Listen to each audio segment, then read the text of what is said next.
home, brother.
This is the Parley, a place where guests are required to put their money where their mouth is, where we double down on the discourse and conversation. That's the only currency accepted. Proudly presented by the Nefarious Media Network.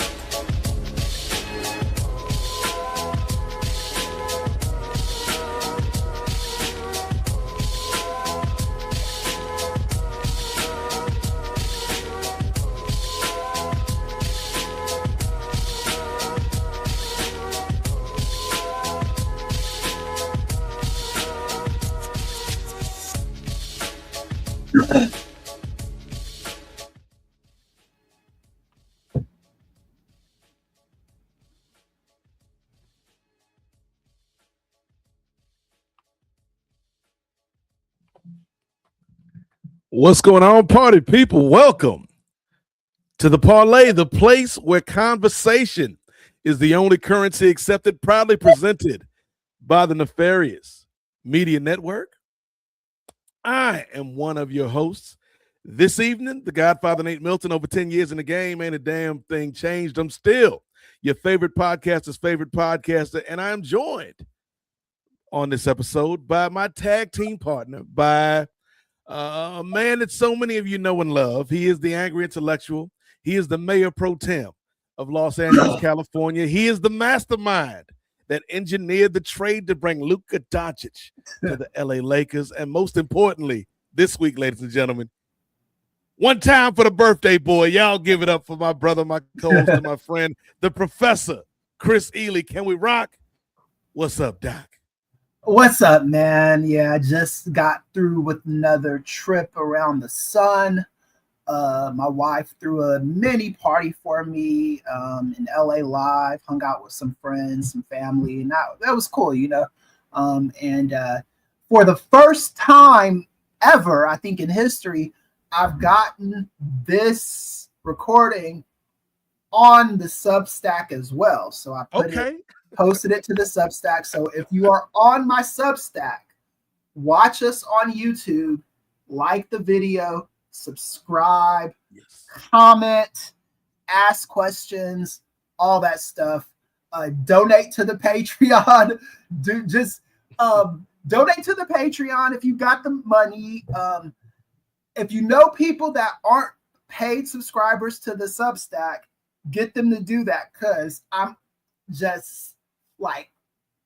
not even that many away from 200 paid subscribers. I've been sitting right at like 189, something like that, in paid subscribers. What happens, Nate, is once you get 200 paid subscribers, the Substack algorithm is a lot more kind to you, and it kicks your stuff out to more people, and the paid subscribers come in a little bit more. Well, you know what, Chris? Normally on Nefarious Media, we like to promote our own stuff, but I think tonight, Chris, for one night only, for your birthday, Chris, want to send a shout out to everybody that has joined us from your Substack, and much like the Jerry Lewis telethon, much like the Lou Rawls Parade of Stars. If you grew up watching that, man. I think, Chris, you said we what, like 11 away from 200 for you? Yeah, 11 away from 200, and then whatever we are on the Patreon too. I'm trying to hopefully double dip here. You know okay. Yeah, we need to. We've grown a lot in the last year on the YouTube side of things and on the Patreon side of things. The difference between YouTube and Patreon are the people that are subscribed, or not Patreon. The difference between YouTube and Substack are just the people that are subscribed to the Substack are the people that are like kind of real thirsty for like news that isn't going to bullshit them, you know? Right. And they like my style of storytelling and all of that. And those people typically have a little bit higher of an income bracket, so they can afford to pay for the Substack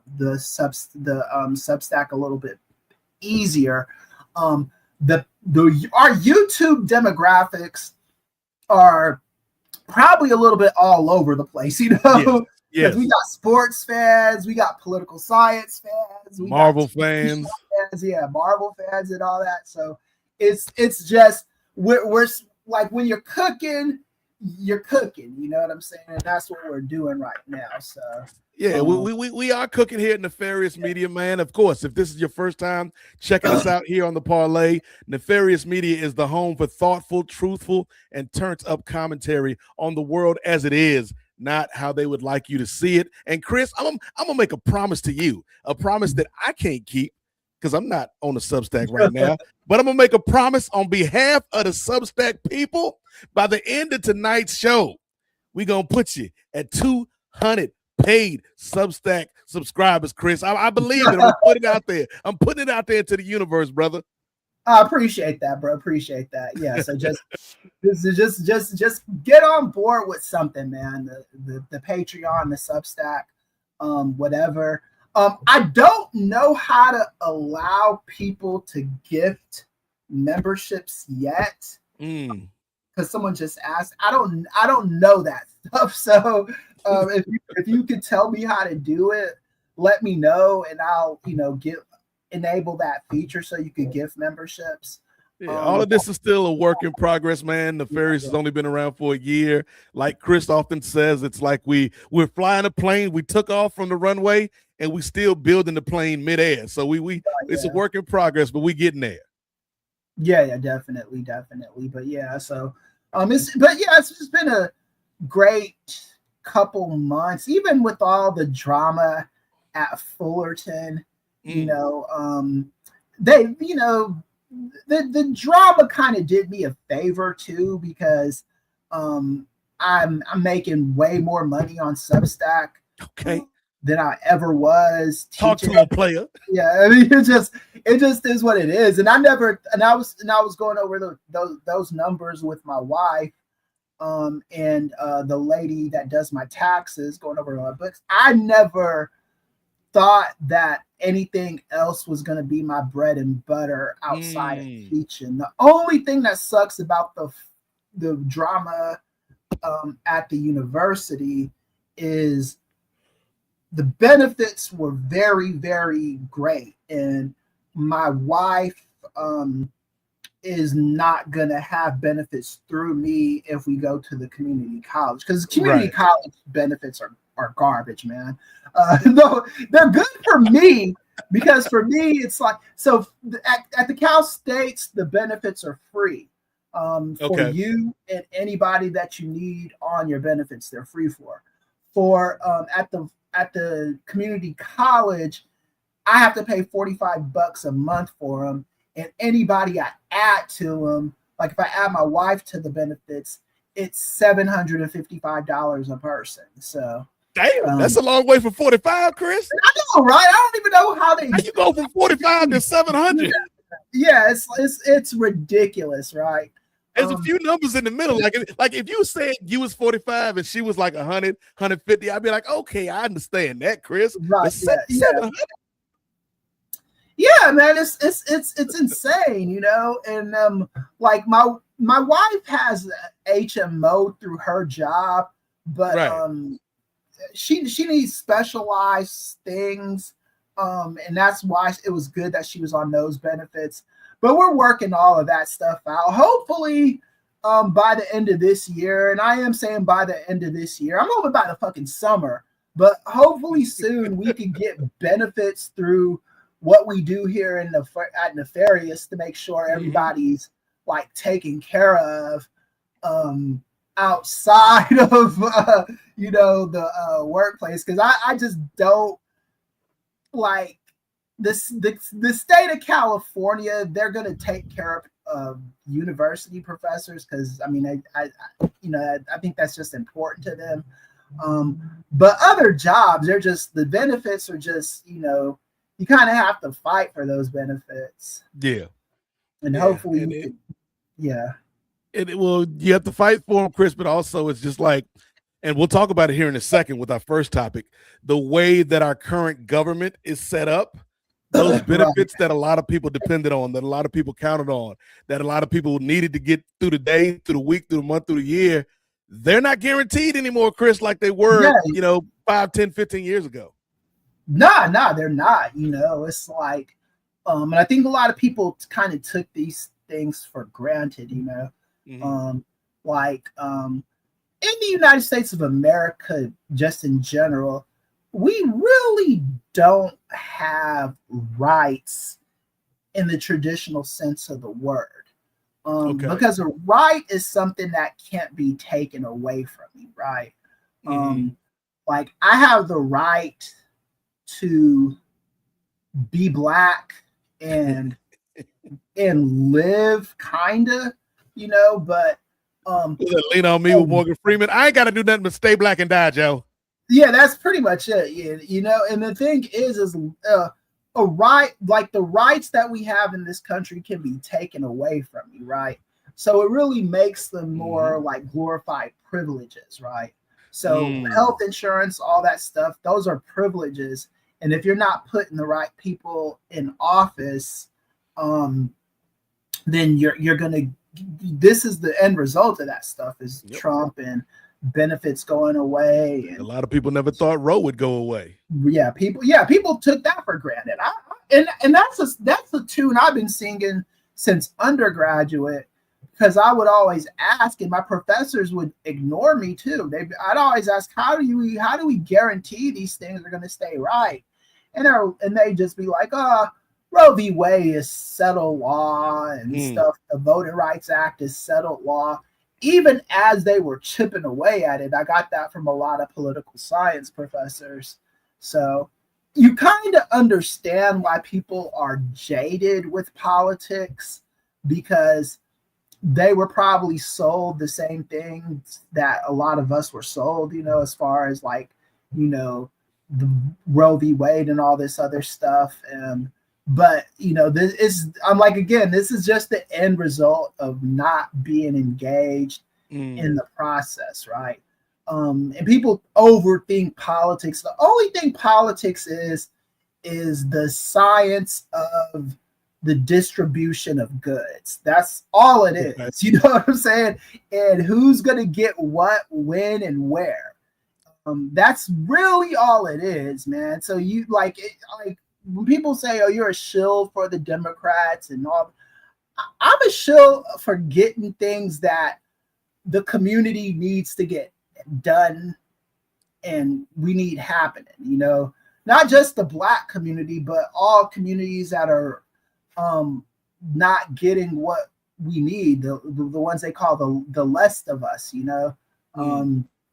We need things, man, and we're not going to get them from Donald Trump. That's just a fact. I don't know how to explain that any plainer. No, and you mentioned the voters. A segment of the voters, at least, maybe a little bit jaded, Chris. I feel like tonight, at least on this show, I feel like we've been raided. And what I mean by that, I'm not talking about the raids we're going to talk about here in a little bit, but I'm talking about our fearless producer, Raymondo Williams, two-way Ray, if you will. They had a prior engagement, so he'll be joining us a little bit later. But now, because of that, Chris, I got to produce my own goddamn show like a savage, man. Like we ain't got the fancy graphics folks is used to seeing. We ain't, the intro was a little bit wonky. That unlike we usually do because Ray ain't here and our backup producer Jay is not here either. So I had to hit that Thanos. I do it myself. Right. Yeah. And the thing is, it's like when you call Ray on him taking a company car out, gallivanting about the DMV, not handling his producer responsibilities. He gets an attitude with you. Get his back up. Yeah. Like you're the bad guy for saying, "Hey Ray, why don't you do your producer job?" And he wants to. That's all I'm saying. That's all I'm saying. Shout out to Ray though. Shout out to Ray. We love Ray. He'll be joining us in a little bit. Hardworking brother. But Chris, I figured since it is just you and me here at the top of the show, let's start off with kind of a topic that a lot of people have been talking about for the last few weeks. And I've been seeing some very interesting reactions to this topic, particularly from maybe some corners of the political spectrum that you would think they would have the opposite opinion. But it seems like most folks, even some folks on the Republican side of the aisle, Chris, are like, hey, what the hell is going on with ICE? Like this is not what ICE is supposed to be doing. So we talked a little bit about it on the last show, Chris, with the NBA's reaction to the ICE raids. For all the wrestling fans out there, there was a vocal demonstrative chant last night on the AEW broadcast where it was audible, like fuck ICE. The whole arena was chanting fuck ICE during the Brody King MJF match. It feels like, Chris, ICE is like their approval rating is below the ICE, even amongst some folks who you would think would be more conservative leaning. Right, man. I've been driving around town and stuff. I'm seeing like billboards with the FI stuff on it. And this isn't just like LA proper. I'm seeing this stuff in Orange County, just all over the place. I think the sentiment, once you see ICE and February was just a horrible month for all of us. With the New Year's Eve, the 2025 ended on a sad note and began on a sour note with the death of Keith Porter in the Los Angeles community in Northridge.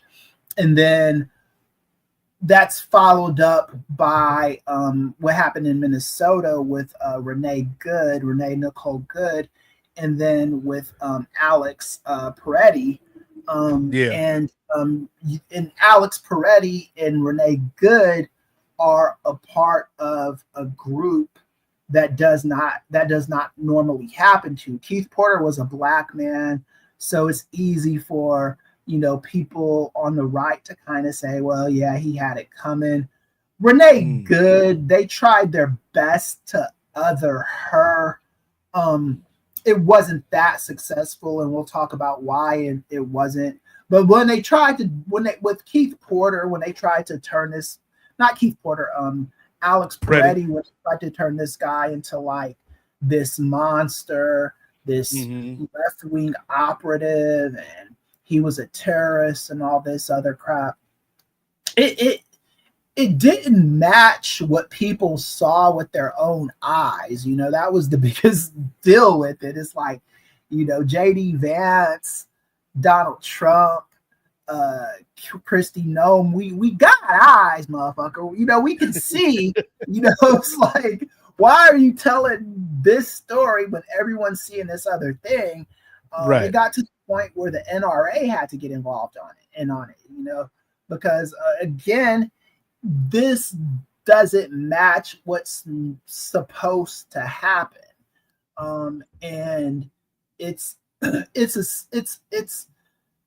unfortunate that we live in a country where lessons only get learned when blood is shed, and in this case, it was innocent white blood that didn't do anything. There's not even any evidence in the case of Renee Good that she was even participating in the protests. like these ICE agents are like surrounding this woman in her car. She drives. No one was. If you're looking at the tape, nobody was about to get hit. You know, it's just manufactured BS. They're saying us. And the tape of Alex Parey is even harder to watch because they took this guy's gun. I've watched that so many times. It doesn't get easier watching it, you know. It gets you with like, if you're like to the point when you're like a journalist and you're consuming a bunch of that stuff, and your wife sees you writing this stuff, and you know they kind of like, you look, you got to take a chill on this, you know, you're intaking so much of this stuff, but also the story has to be told. And you know, Keith Porter was not a big guy, you know. He had a gun that he was legally able to carry, you know, and they took that away from him. They shot him. Fortunately, we know who the assailants are now. I wrote an article on those guys, and hopefully an investigation is done and they're brought to justice, you know, because this is just this kind of stuff should not be happening in the United States of America with anybody, right? And we need to make sure that none of these people that died, and these are only the things that have been reported, Nate. There's a bunch of other stuff that's happened, other killings, other acts of violence that haven't been as widely reported as Keith Porter, Renee Good, or Alex Parey, you know. And I think people are opening their eyes to ICE, which is better late than never.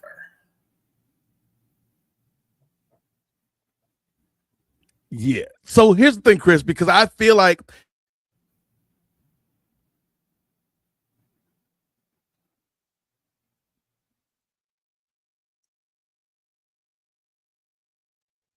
there we go. Can you hear me?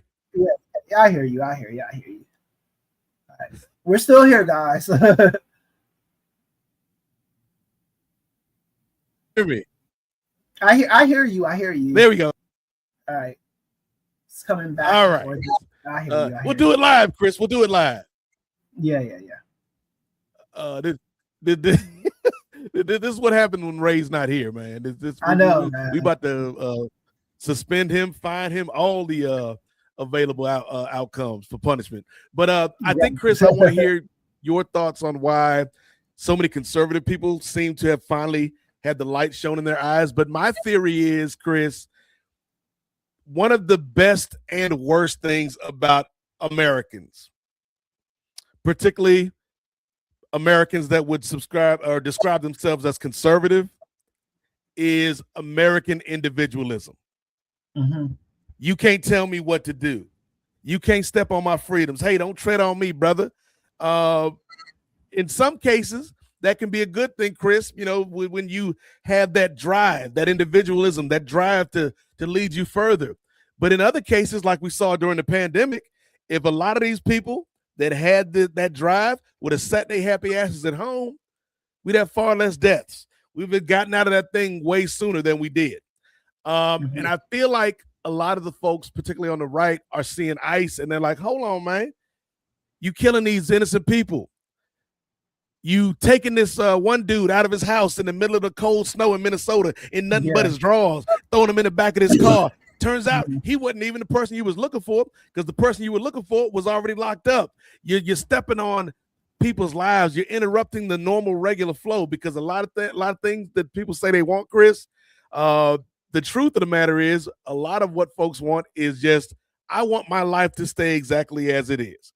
I don't want anything interrupting my sense of normalcy. And so I feel like a lot of those folks, they're like, oh shit, this is real. This is not something on TV that's happening a million miles away. This is not something that's happening exclusively to Black or brown people or other types of people I don't care about. This is happening to people like me, which means it could happen to me, which means we need to do something about this. Does any of that kind of ring true to you, Chris?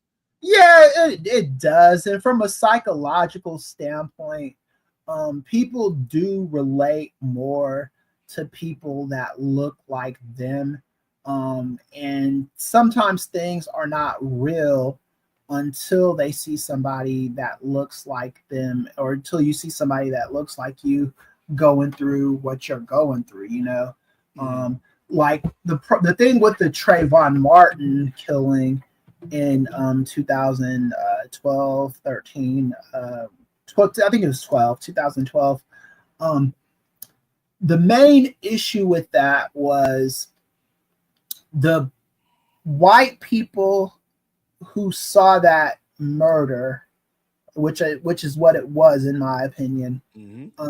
They related to George Zimmerman as the guy that was, you know, he was innocent and he was trying to patrol the neighborhood against this scary black kid.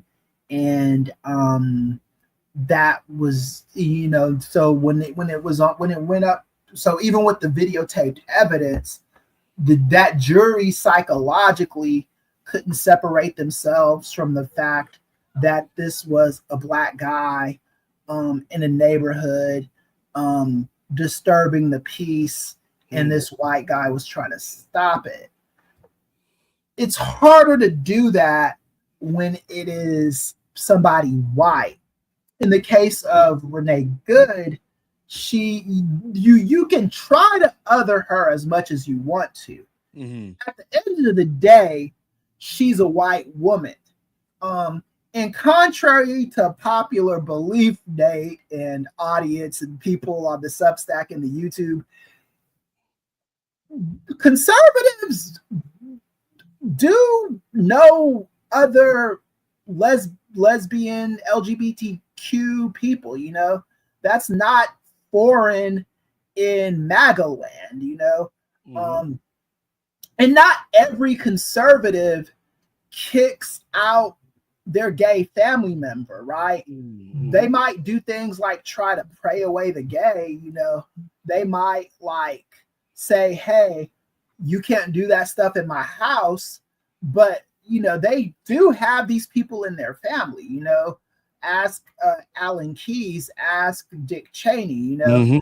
And the answer isn't going to always be let's just kick them out, you know. So when you see a woman like that getting killed by ICE agents, you can other her all you want to, but at the same time, the conservative mother or father out there looks at that and they're seeing that could have been my lesbian daughter, you know. In the case of Parey, he checked all the boxes. There wasn't even a realistic way you could other him. He was white. He wasn't any kind of ethnic white. Nope. From what I could tell, it wasn't like Irish or Jewish or Italian or anything like that. He was just a white guy. He had a gun. Legal gun owner. Yeah, legally allowed to carry. And he got pepper sprayed and his gun taken from him and shot, you know. The same thing happened to Philando Castile when Philando Castile announced that he had a gun and they still blasted him away. And similar with Alex Parey, it was just that you see this happening to this white guy. For me, what made the Alex Parey thing just so jarring to watch was just the size of him and all those men that just kind of gathered around him and just jacked him and, you know, just really pretty much killed him in cold blood.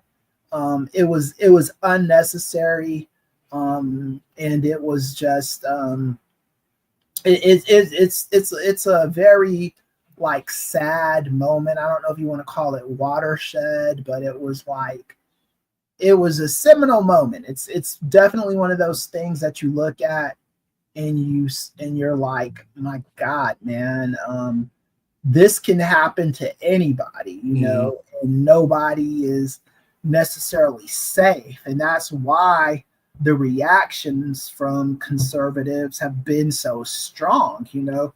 And Because, also, Chris, yeah, like, I agree with you. I think the Parey killing was a seminal moment in the country's overall sentiments toward ICE and DHS.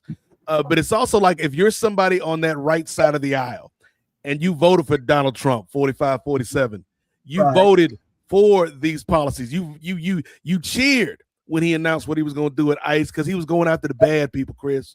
He was going after the bad people. mm-hmm. If I'm one of those Republicans, if I'm one of those MAGA folks, I'm looking at Parey and even to a certain extent Renee Good, and I'm like, those ain't the people we wanted you to get.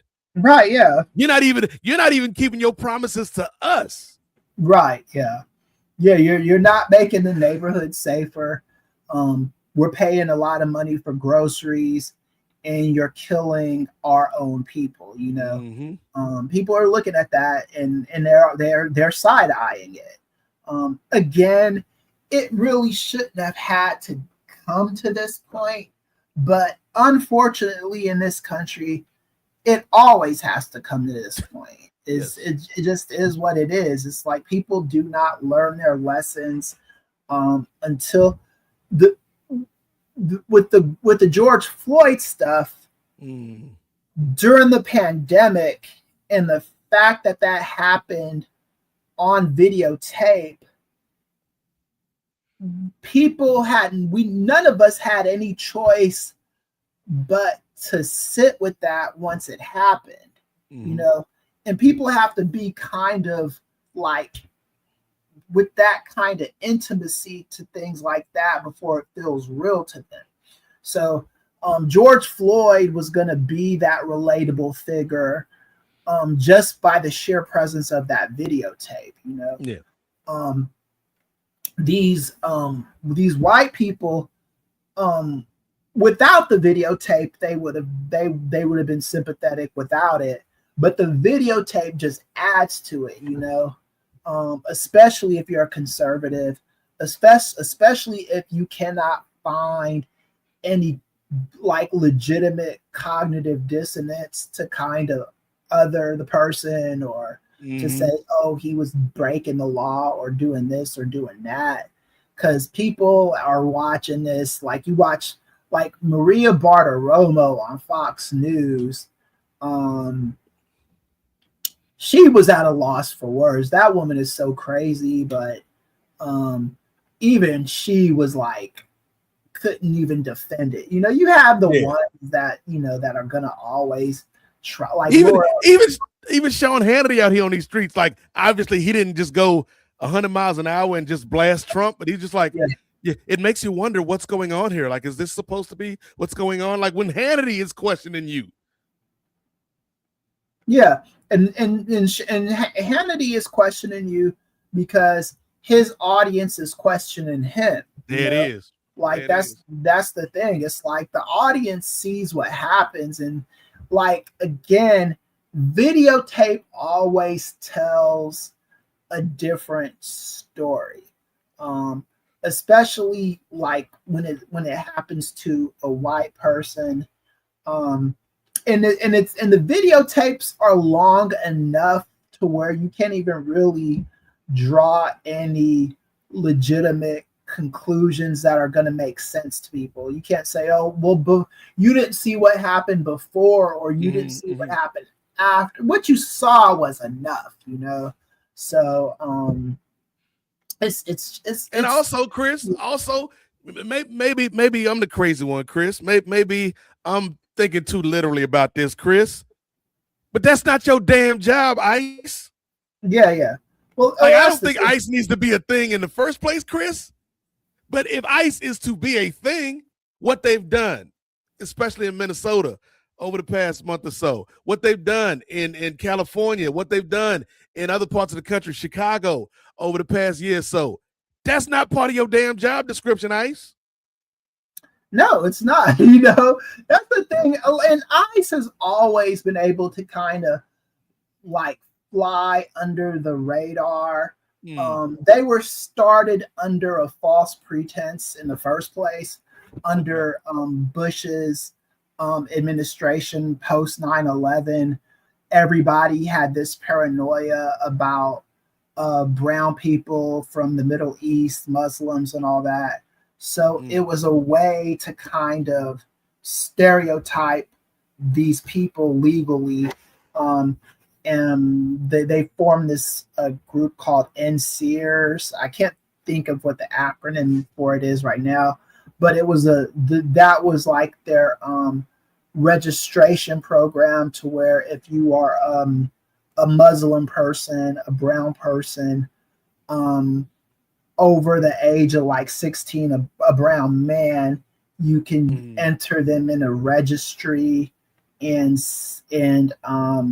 kind of track them, make sure they're following the laws and stuff like that. And it was just a way to kind of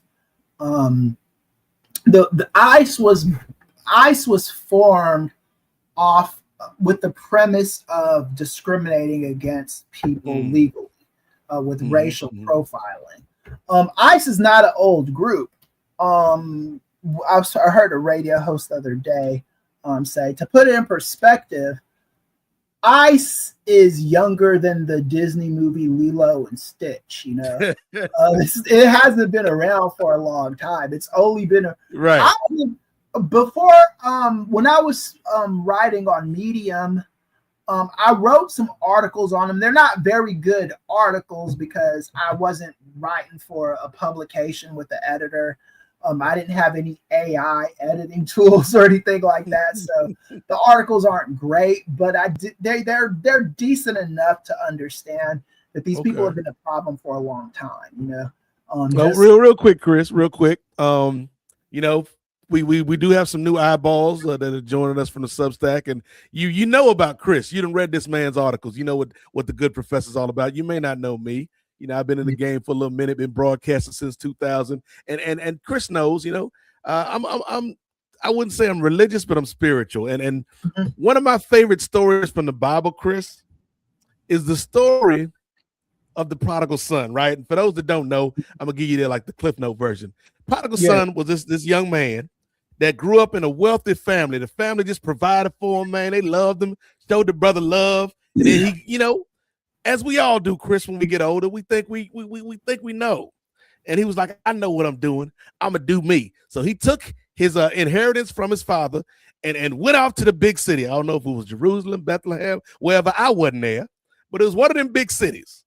And he was out there living his life, Chris, having the time of his life, until he ran through all his money and found out all of his friends in the city were only his friends because he had money.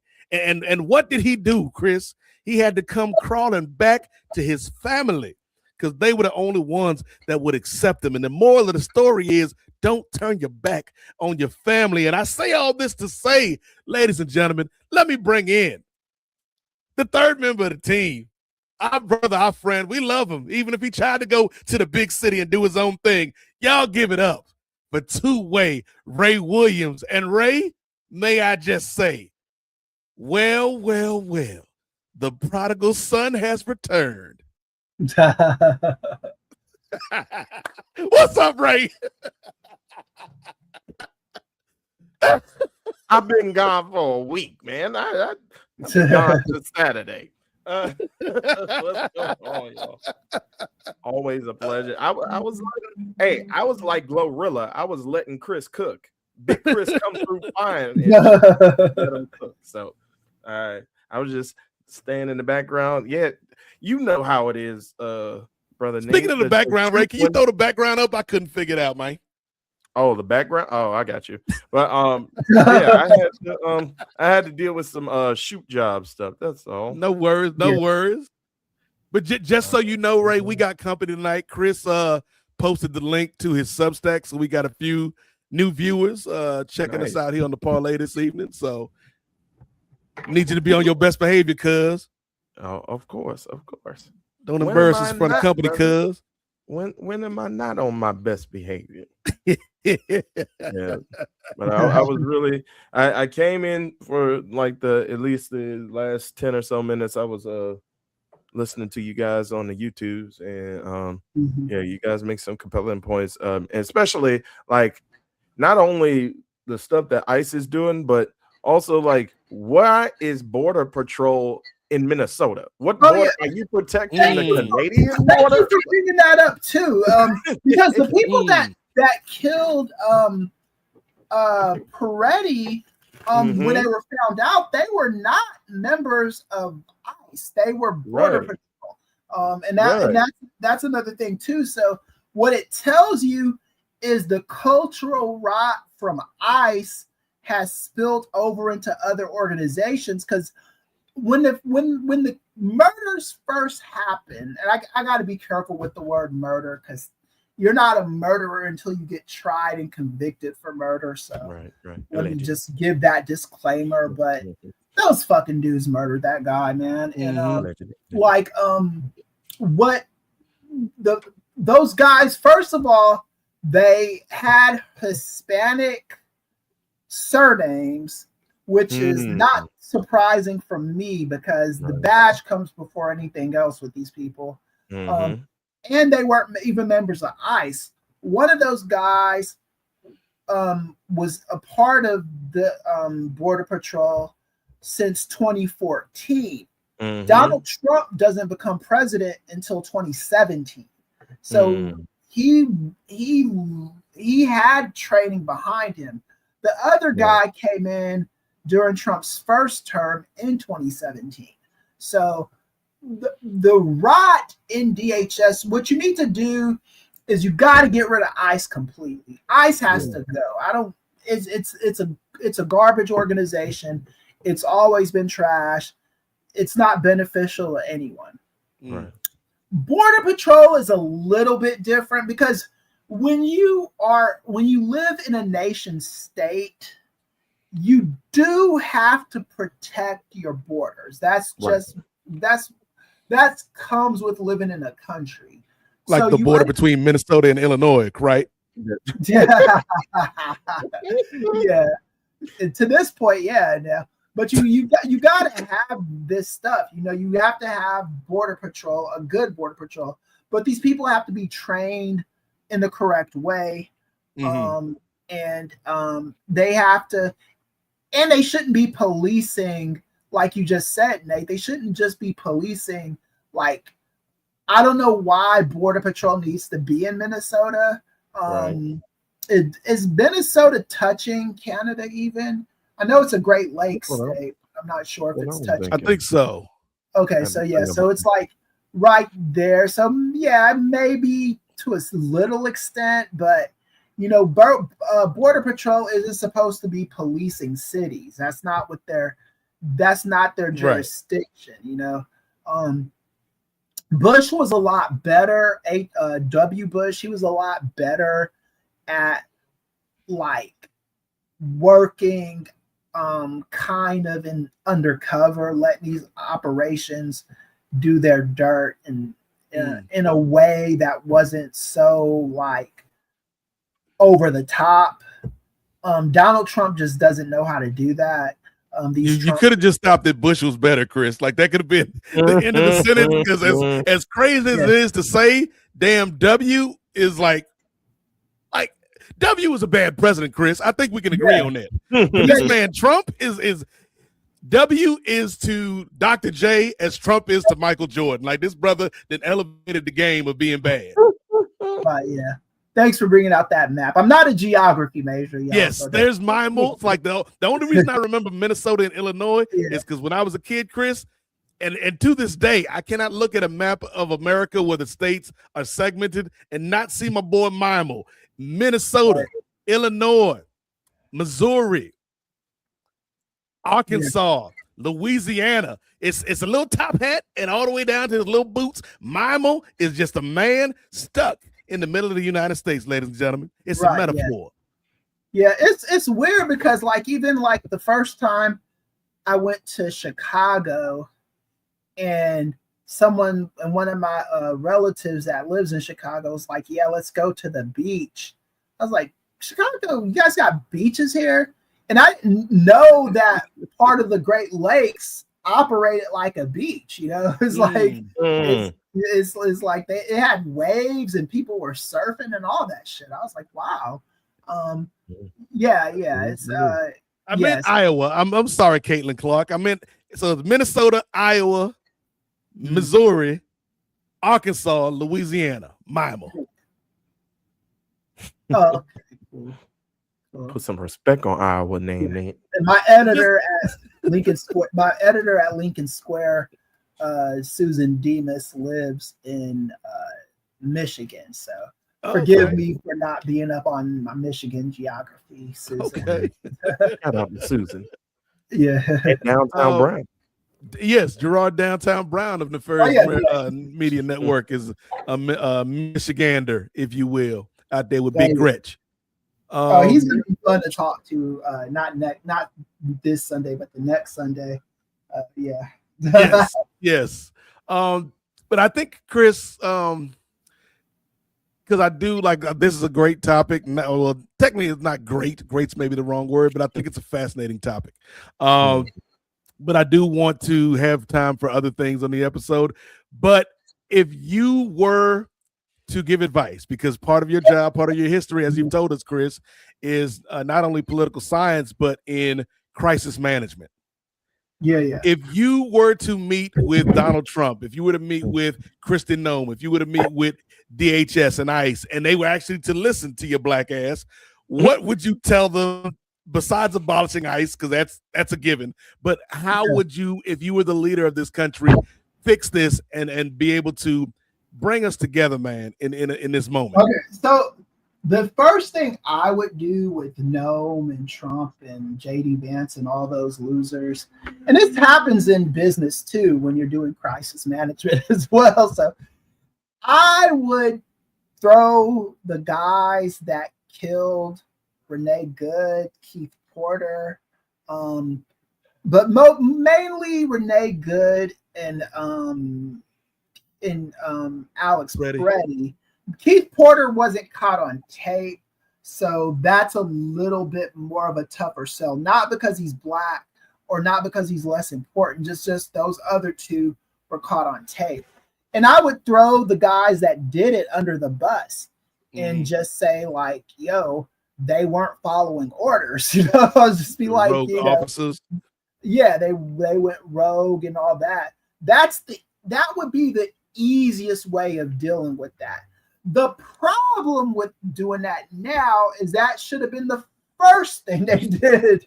Yeah. If you do it now, it's gonna make you look even more bullshit than you already are. So, but you still to make the public feel better about that, to give these MAGA people some plausible deniability when it comes to you all.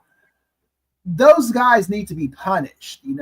That's the first thing you need to do in crisis management.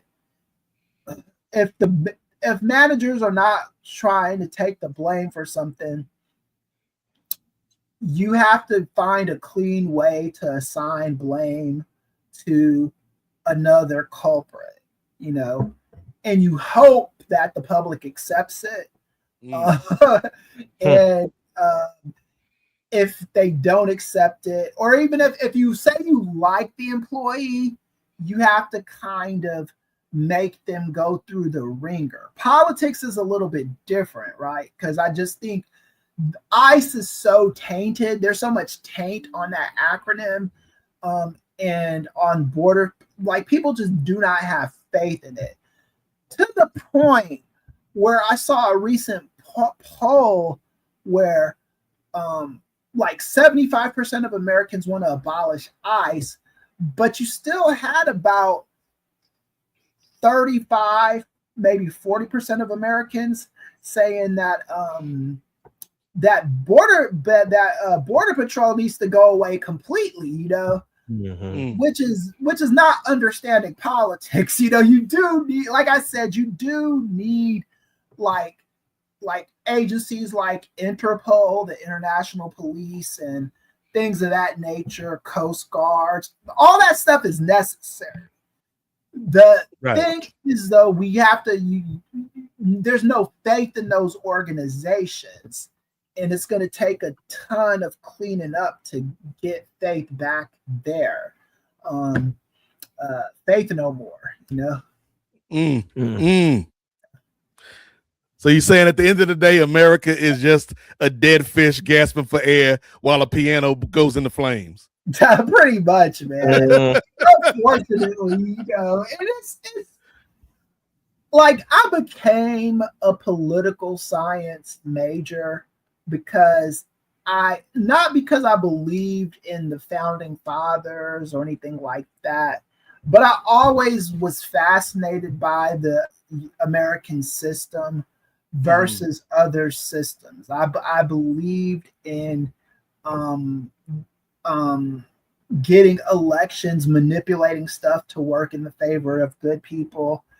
I believed in the branches of government, and I still think that when done right, all of that stuff works well together. The problem is you have a president that has designs on being a dictator, which we haven't really had that. Maybe Nixon, you can say he probably had those designs.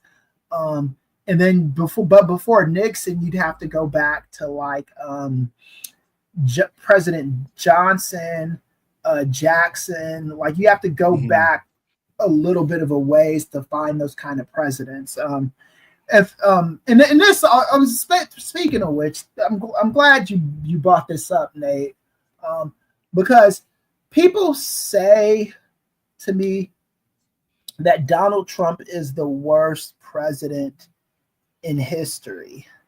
These people don't know history if they say that. Donald Trump is the worst president of our lifetime. That's a fact. I don't even the modern era. Yeah, the modern era.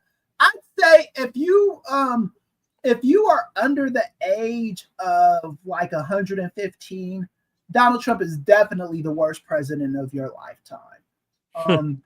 If you were around the 1800s, though, like those people like Andrew Jackson, or was it Johnson? Yeah. I think it was Johnson. They tried to get us back into slavery, Right.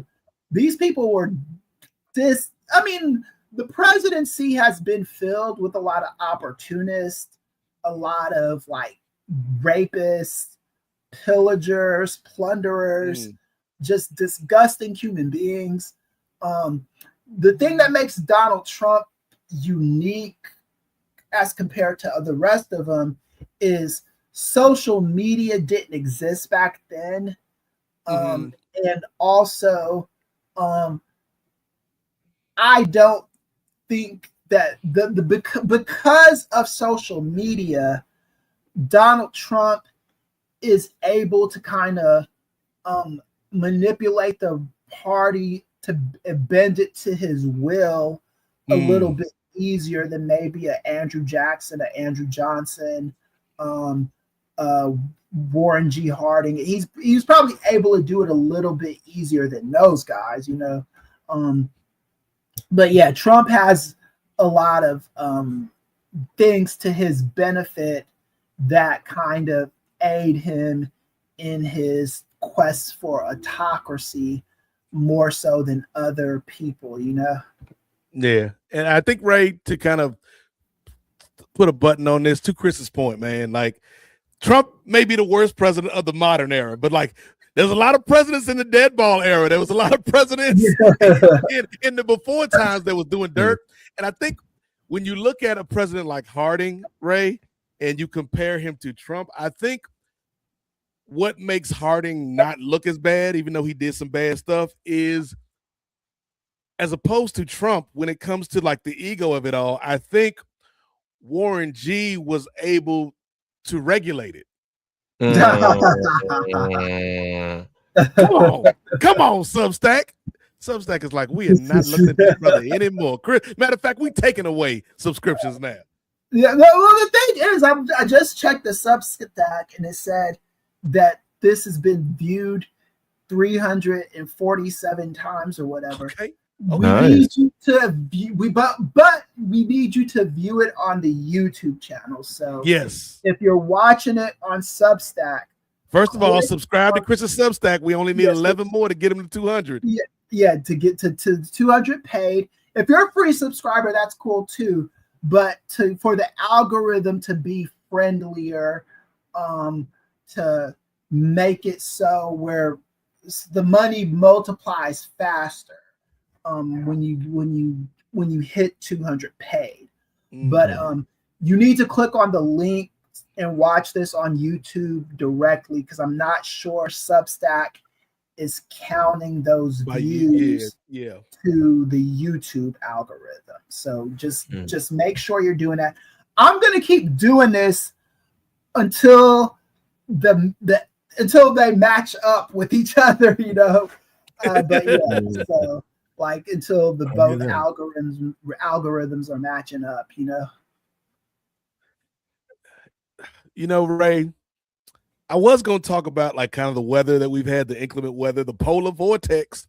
Indeed. But Chris is talking about algorithms and AI and stuff like that. And when you think about this technology, Ray, it really makes you wonder, man. Speaking of Wonder Man, Ray, let's talk about this joint from the good people at Disney and Marvel. I'm not gonna let you stop me, Ray Williams. I'm like Macklemore, can't hold me down, brother. But Chris and I talked a little bit before the show. Chris has not seen Wonder Man yet. Have you watched any of it?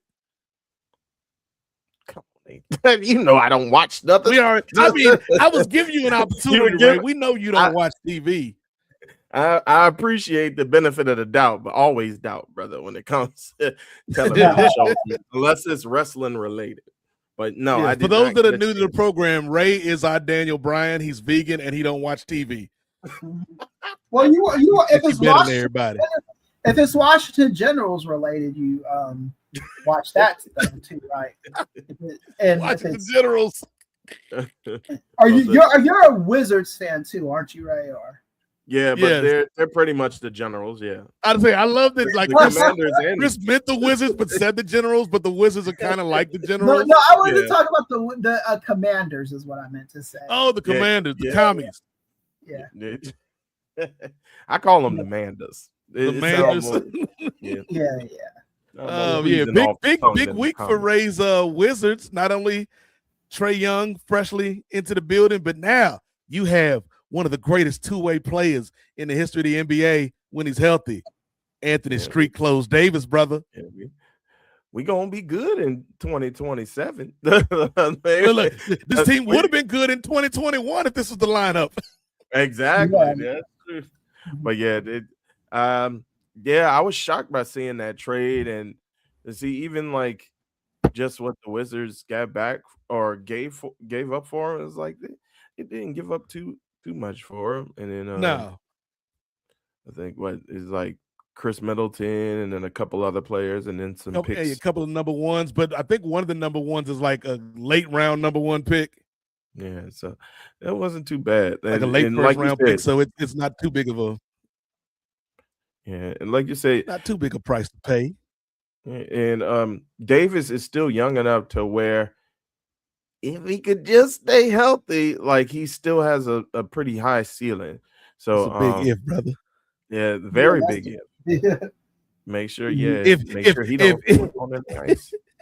If ifs and buts were candy and nuts, the whole world would have diabetes, Ray. Yeah. But I mean, hey, if a wish were a fifth, we'd all be drunk, Ray. Don't take away. How you gonna take away hope from a Wizards fan? How dare you? Like I have nothing to give in the first place. Let me have this one bit of hope. Yeah. But, hey, at least, hey, Ray, at least they're gonna be good on 2K next year. That is true. And then you could turn injuries off on 2K. Yes, you can. Anthony Davis played all 82, right? But then also with your boy, no shade to the Hawks, but your boy Trae Young is gonna help us out a lot too. So I'm pretty optimistic. I'm not like we going to the chip optimistic, but I'm like we might make it out the play-in optimistic. Like we might get that 6, dog. You like what's that movie, Tropic Thunder? Be like, hey, we gotta finish 5th. We gotta finish 5th, guys. So yeah, big news in the NBA. Like I was kind of surprised by the James Harden trade going to Cleveland from LA. And then Garland to the Clippers. Yep. Yeah. I mean, I think with Cleveland, they were in the mindset of they were in the am I hearing it? I'm trying to check the numbers. I'm trying to check the how the YouTube is doing, and gotcha. Chris is monitoring these numbers, Ray. Right. I got you. Don't let me stop you. But like I said, go ahead and cook. But I think Cleveland was under impression is like we got to shake some things up because we've had some tremendous seasons, including I think it was last year they were the top seed in the playoffs, right? Or at least either one or two. Yeah, in the East, right? So, but they couldn't get over that hump. So I think they're trying to find something to get over that hump. The only thing is you're relying on James Harden, an older James Harden, to get you through the play. Darius Garland. No, I'm saying with the Clippers, but I'm saying what I'm saying is they traded for a star. They traded their star for a star that was 10 years older than the star they just gave up. Yeah, a younger star who's just entering his prime, pretty much, for like you said, for an older ball dominant star. And it's like you're gonna have him and you're gonna have Donovan Mitchell. They're both ball dominant. So it'll be interesting to see. I mean, we did have those questions when he was with the Rockets, and it was like, well, Chris Paul's ball dominant and Harden's ball dominant. How that's going to work? That worked for a little bit, but like you said, Harden's older now, and he didn't come through that much in the playoffs when he was younger. Like he's always had spectacular regular seasons, but he was never able to be the person to be like, get on my back, boys. I'm gonna take us at least to the conference championship. So, I know some people who are gonna be happy in Cleveland. The strip clubs, man. Them strippers gonna be paid, Chris. Yeah. Oh, Lord. I think so. But like all these deals, Ray, in the NBA, man, like I'm like the Giannis intrigue and like LeBron and his status with the Lakers, all of that stuff is just so intriguing to me. Like it really makes you wonder, man. Okay. Let's talk about Wonder Man, folks. So nice he had to get it out there twice. All right. It's like in wrestling, Ray. If you mess up a spot, you don't go right back to it. You got to let some things cook and then come back to the spot. Let it breathe. Yeah. I get it. So Ray and Chris have not watched Wonder Man. I've watched the entire series. And special programming note for those that are members of the Nefarious Media Patreon, in the near future, the Avengers Initiative will return. Jennifer Smith, Brittany Monet, and myself will be back to talk about Wonder Man. Full spoiler-contained review. So, like, this show had to be something special, Ray, to be able to get Jenny and Brittany and myself and the schedules aligned for the Avengers Initiative, because we ain't done one of those in damn near a year. So, y'all stay tuned for that. If you want to check out that episode, $3. Sign up for the Patreon, and you have access to that and over 300 hours of audio and video. But I'll talk about Wonder Man. So it's a limited series on Disney Plus, part of the Marvel Studios lineup of shows. It's under the Marvel Spotlight banner. And to this point, the only other show that's been a Marvel Spotlight show was Echo. And much like Echo, Wonder Man was released all at one time, Ray. And this initially made me kind of scratch my head and have bad feelings, because it felt like they did this to Echo. They did this to Wonder Man.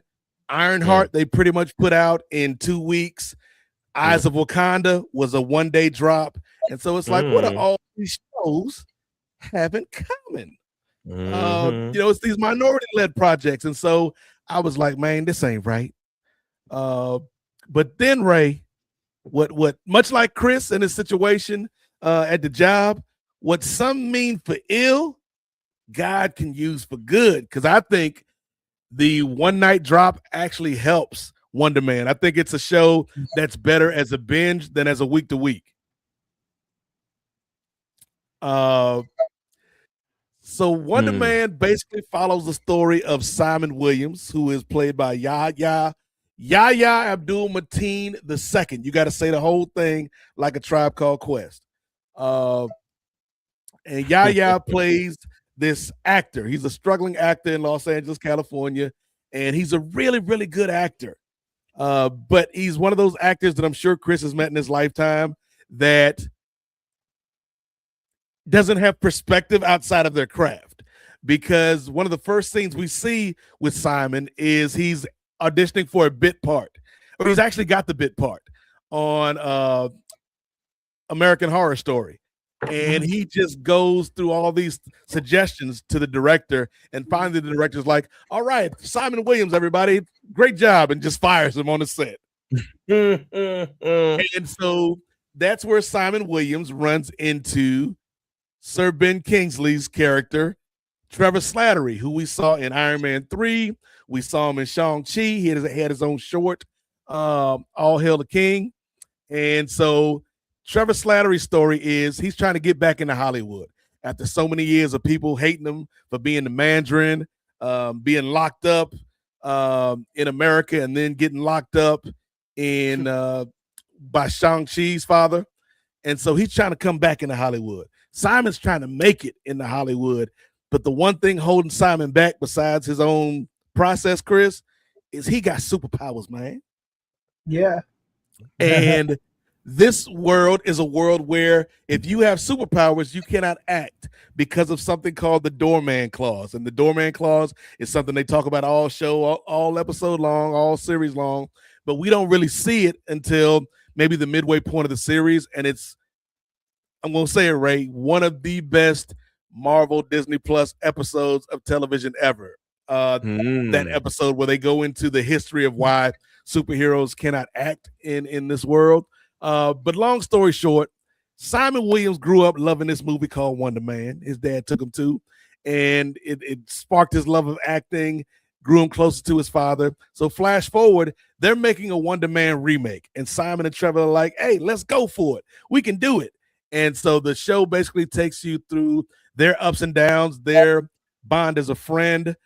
Simon has to come to grips with his powers. Trevor has to kind of decide who he wants to be, not just as an actor, but as a person, because there are groups that want him to basically spy on Simon. I'm not going to get into who or what. And he's got to make choices about his friendship and his freedom and his profession. Mm-hmm. And it's a really deep kind of character study type of show, guys, where we only get glimpses of superpowers for the first 7 episodes. Most of what we get from this series is 2 great actors, Ben Kingsley and Yahya Abdul-Mateen II. Got to say the whole thing like a Tribe Called Quest. These 2 great actors playing off of each other, and it's some of the funniest Marvel stuff that I've seen, but also some of the most emotional Marvel stuff that I've seen, particularly recently. The 8 episodes go by really fast. I think they're all at about 25 to 35 minutes, so it's not a huge time investment. And then it's probably one of the most well-written Marvel shows. And so I would say I put it up there with like Loki and WandaVision and Falcon the Winter Soldier and Miss Marvel is like my top 5 Disney Plus Marvel shows. I would recommend it to anybody that is interested in the world of the MCU and a kind of a slice of life character, anybody that's interested in good acting, anybody that's out there on the grind, Chris, because this what got me, because there was a part of the in the show where Simon goes home and Trevor goes home with him, and they're like, why you bring this random ass white man to this Haitian family gathering? And he's like, this is my friend Simon from work. And so basically, we learn a little bit more about Trevor or about Simon, Chris, and his upbringing, and how he's trying to do this acting thing for a minute because it was what kind of connected him with his dad. And his brother, like, he loves Simon, but his brother is like in finance, and his brother and Simon beef because he looks at his brother like, man, what you doing this acting for? That ain't a real job. You know, I've been trying to get you a job at my company, but you keep telling me no, and so there's friction there. And so after that, Simon and Trevor like are leaving. They're in the car, and they kind of pull off to the side at this park and just have a conversation. And Trevor's like, I think we can get this part. I think we can get the role for Wonder Man and the sidekick, and we could do this. And Simon's like, I don't know, man, because he's feeling down after that experience with his family. And Simon's like, Trevor's like, I'm sorry that all of this happened to you in your childhood. There's some stuff I'm not telling you, but it kind of adds up to the person Simon is. And Simon just kind of looks at Trevor, then he looks out the window and he's like, "Now I appreciate it, Trevor, but I don't need sympathy. I don't need pity. I don't need understanding. I just need a fucking break, man." And the way he said it, I was like, "Whoa!" Like Ray, like I feel like Cat Williams. I think I speak for all real people in attendance. If you've been on the grind trying to do whatever your profession is, whatever your career is, like that line right there, it's like, damn. Because all you need is one opportunity to show somebody what you could do, and that could be your break. And that's all Simon is like. If I don't get this Wonder Man part, I might be stuck doing these day player roles forever, because this is a part I know that I can kill it. I can crush it. But I've also got my own personal baggage and this superhero stuff holding me back. And so the series just kind of follows them and a shady government agency that's not doing what they're supposed to be doing. Message kind of follows that, Chris. And by the end of it,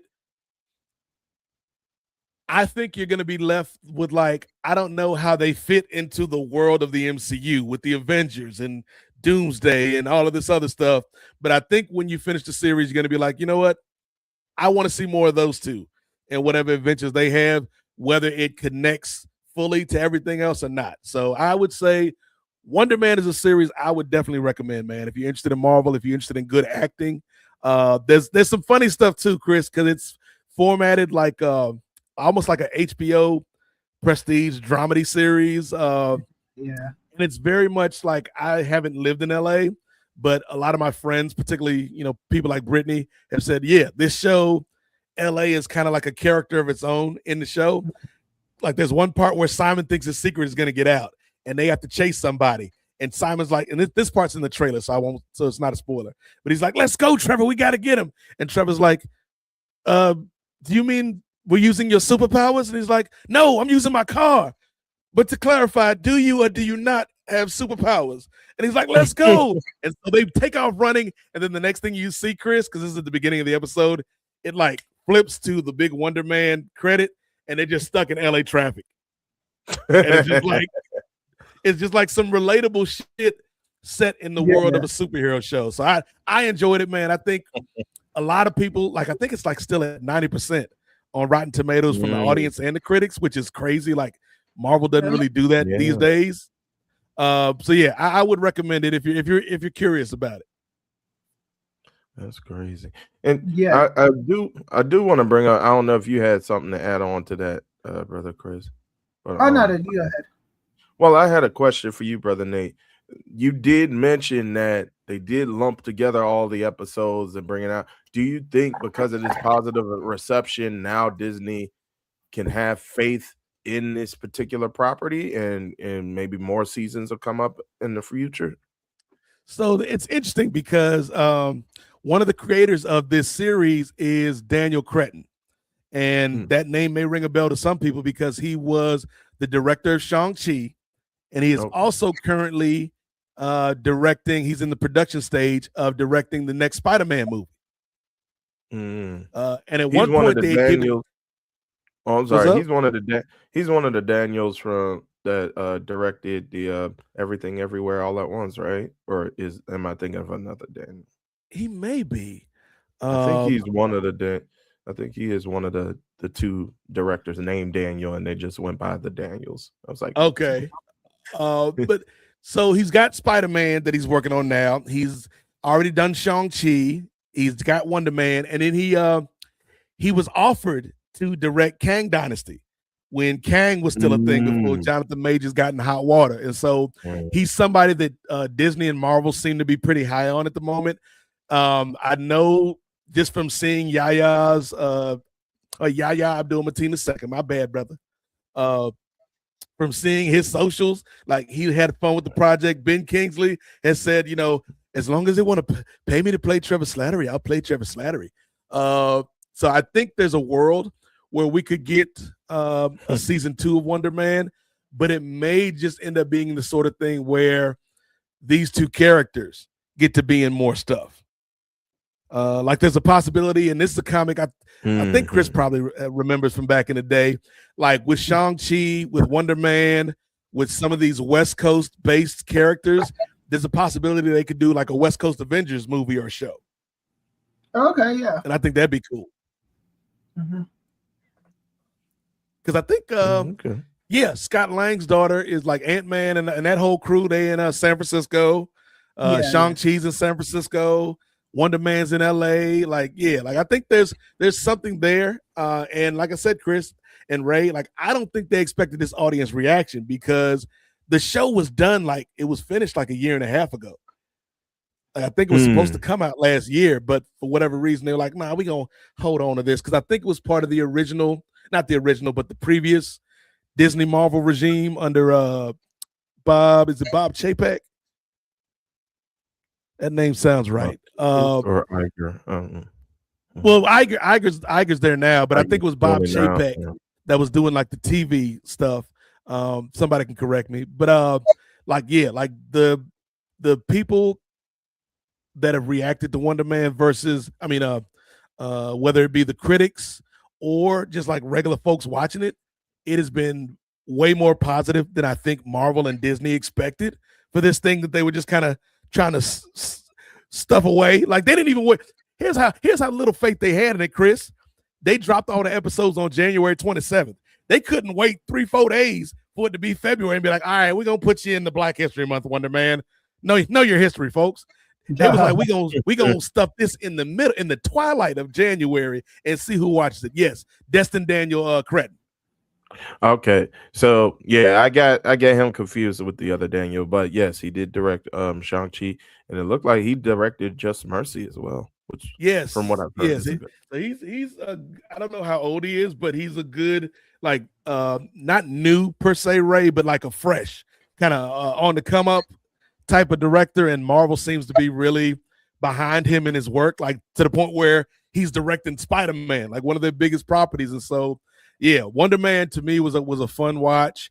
The episode where they talk about why superheroes can't work in the movies, it almost feels like an episode of Atlanta happens in the middle of an episode of Wonder Man, just because it's that kind of funny, but also like heartbreaking, but also surreal kind of episode. So yeah, man, I think you'll enjoy it, Chris. Yeah. I'm looking forward to watching it. It's just finding time to watch episodic television same these days. But yeah, I definitely Wonder Man is definitely something I'm wanting to watch. I love Yaya Abdul-Mateen. Ben Kingsley, I like him too. And hopefully we can make that happen, maybe do a review show or something on it too. Yeah, he's Ben Kingsley is so good in this. Like we get so much more time to spend with this character. And then like Yaya is hilarious to me because there's a moment where, again, no spoilers, but they go to the director of Wonder Man's house and he's auditioning all these actors and he wants them to just go in the flow, Chris, just be organic, which is one of Simon's problems. He can't just like, he's not naturally, like he's a talented actor, but he's got his process. And so he's just not like one of those people that kind of goes off the cuff. And so he has to do this dramatic scene. And so like the joke worked on me because I couldn't remember the monologue from the movie, but he's just like so into it and he's smashing plates and everything. And the director's like, so Simon, your choice was to give me the monologue from Pretty Woman. I'm disappointed. And it's like, yo, and then I had to actually go and like look up that scene. I'm like, yo, it's crazy because yes, he did the monologue from Pretty Woman, but it was like pitch perfect for how Julia Roberts did it, and you could see like the actor thinking about somebody else's performance and trying to mimic that to impress the director. And the director's like, okay, you memorized that shit, but that's not what I wanted from you, Simon. Is monologue the one where she's in the bed with Richard Gere, describing how she got into the prostitution life, or I forget like Julio or somebody like that. Yeah, okay, yeah. She's like, yeah, like I'm not one of you treat me like a toy and stuff like that. Oh yeah, so she's got a few monologues in that movie. Yeah, it's the one because matter of fact, Julia Roberts actually smashes the plates, which is like I thought that was an acting choice Simon made, smashing plates, and it's like no, Julia Roberts smashed the plates the exact same way Simon did. So like, wasn't nothing about your monologue original, Simon. Original. Oh, I got. But yeah, it was funny, man, and like I said, I could easily see like I don't think he's gonna be in like the Doomsday because they're already working on Doomsday, but I could see him show up and stuff down the road, right?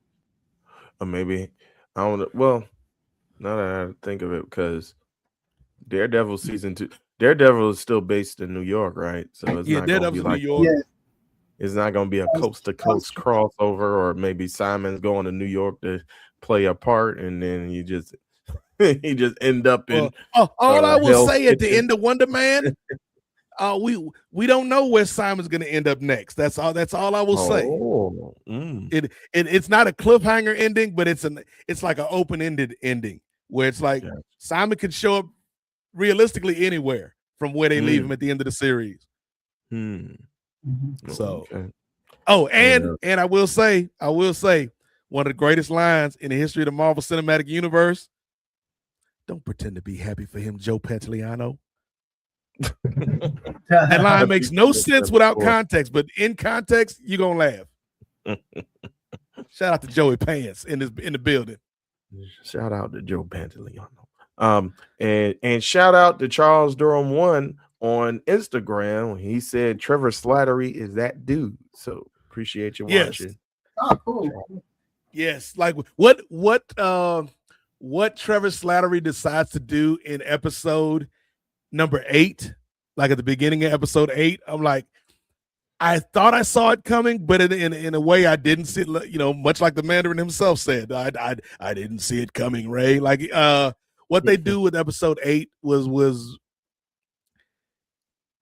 a good bit of storytelling because it perfectly kind of both men's arcs kind of combined at the same time. Like they started off in two very different places, but through their friendship and through the troubles they had to go through to get to this audition and everything, you started seeing them become true friends. And so there's a moment in episode 7 where it's like, damn, why did that have to happen? And then in episode 8, you're like, okay, that's the way that this gets fixed. Okay. So yeah, go watch Wonder Man, y'all. Here's the thing, Ray. As much as I'm beefing with Disney right now because they took down a couple of our videos and we were just doing fair use.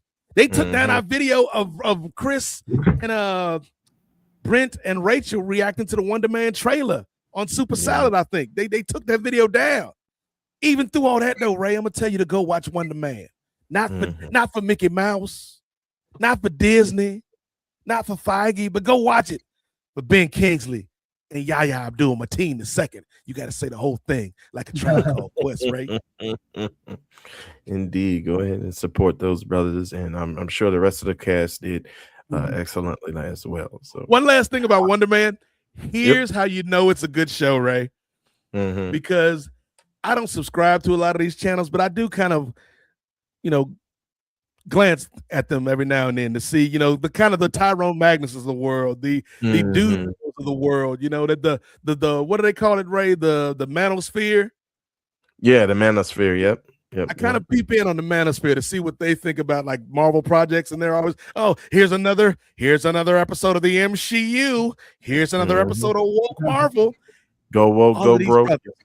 Go Woke, Go Broke. All these brothers was so mad before the series came out. They're like, this show is going to be trash. It's going to be Marvel with their politics. It's going to be woke. Wonder Man's supposed to be white. Why is he black? All of this nonsense, Ray. Mm-hmm. After the show came out, all you heard from these dudes was like, it was a pretty good show, but why weren't there enough superpowers? There needed to be more superpowers. Like, now you arguing about the superpowers. You wasn't saying nothing about the superpowers before it came out, player. It's so good they couldn't even really hate on it like they wanted to. Mm-hmm. They was looking at Wonder Man like I'm looking at the Super Bowl, Ray. It's like, I don't even like none of these teams, but I can't even really say nothing to hate on them for. Right. I don't even know why I don't like it. Maybe the problem is me. Maybe the problem is you, Tyrone Magnus. I said it. It's me. Hi, I'm the problem. It's me. Throwback. Tyrone Magnus don't listen to Taylor Swift. Or maybe he does, but maybe that's why he's so mad. He like a closeted Swiftie and he can't admit it. Yeah. It's okay, Tyrone. Be you, brother. Yeah, man. No judgment here, brother. You know where else there's no judgment, Ray? Tell me. Down by this pond by my house, Ray. Oh, yeah. It's a park, much like the park Trevor and Simon went to. Yeah, it kind of looked like that. And when I go to the pond, Chris, I like to kind of let my mind wander and enjoy nature and feed some damn ducks. Let's do it. Where are you? Feeding ducks. I always put it near the top and then it always resets it. All right, here we go. Yes, so this is the part of the parlay each and every episode where we go down by the pond and feed ducks. And feeding ducks is the segment of the show where we each bring a question to the table. It could be funny, could be silly, could be serious, could be something off the wall. And we bring it to the table and we all go around and ask each other these questions and learn a little bit more about ourselves. So, Chris, since you're the man of the hour, you bringing in all these extra views from the Substack. Yeah. I'm gonna let you go first, brother. What is your question for the crew? Well, before I get to the question for the crew, for the Substack audience, there's 450 people who have viewed this on Substack. Mm-hmm. Nice. Okay. You need to transfer that to the YouTube channel. Just so what I'm gonna have to do with this, and this is I need your help with this, Ray. Whenever we do one of these in a week or so, we have to figure out I know there's a way to stream live from Substack and YouTube at the same time. So we can get those views to count on the tube as well. So please go to YouTube and subscribe to the Nefarious Media Network page. Like, comment, and all that stuff. But we're still in the infancy of this, so we'll work it all out. So what Chris is saying, Substack people, he ain't mad at y'all. He's not even disappointed. He's just saying, we gonna work on this together. We gonna build together, and transfer the audience eventually from his Substack to our YouTube. Okay, so yeah, exactly. And for my question, I guess I'll go a little bit serious today. Okay. Since this is the debut episode on the Substack. And I guess I want to ask, and there's only 3 of us today. This November, will we have a free and fair election? Oh, damn. Ooh, so this November, will we have a free and fair election for the midterms? Ray, you in DC, you angling, not to put your business on the street. You angling to be at the White House with 45, 47. For the UFC. Go ahead, hit the 45, 47 one time, Ray. All right. maneuvering. You gotta give me some. I didn't give you enough time to. Because then I pushed up the ejectocito, but then I left the 45. There. 47. 47. All right, I didn't know that was on loop. Good. You know what? I don't. I actually don't hate that was on loop.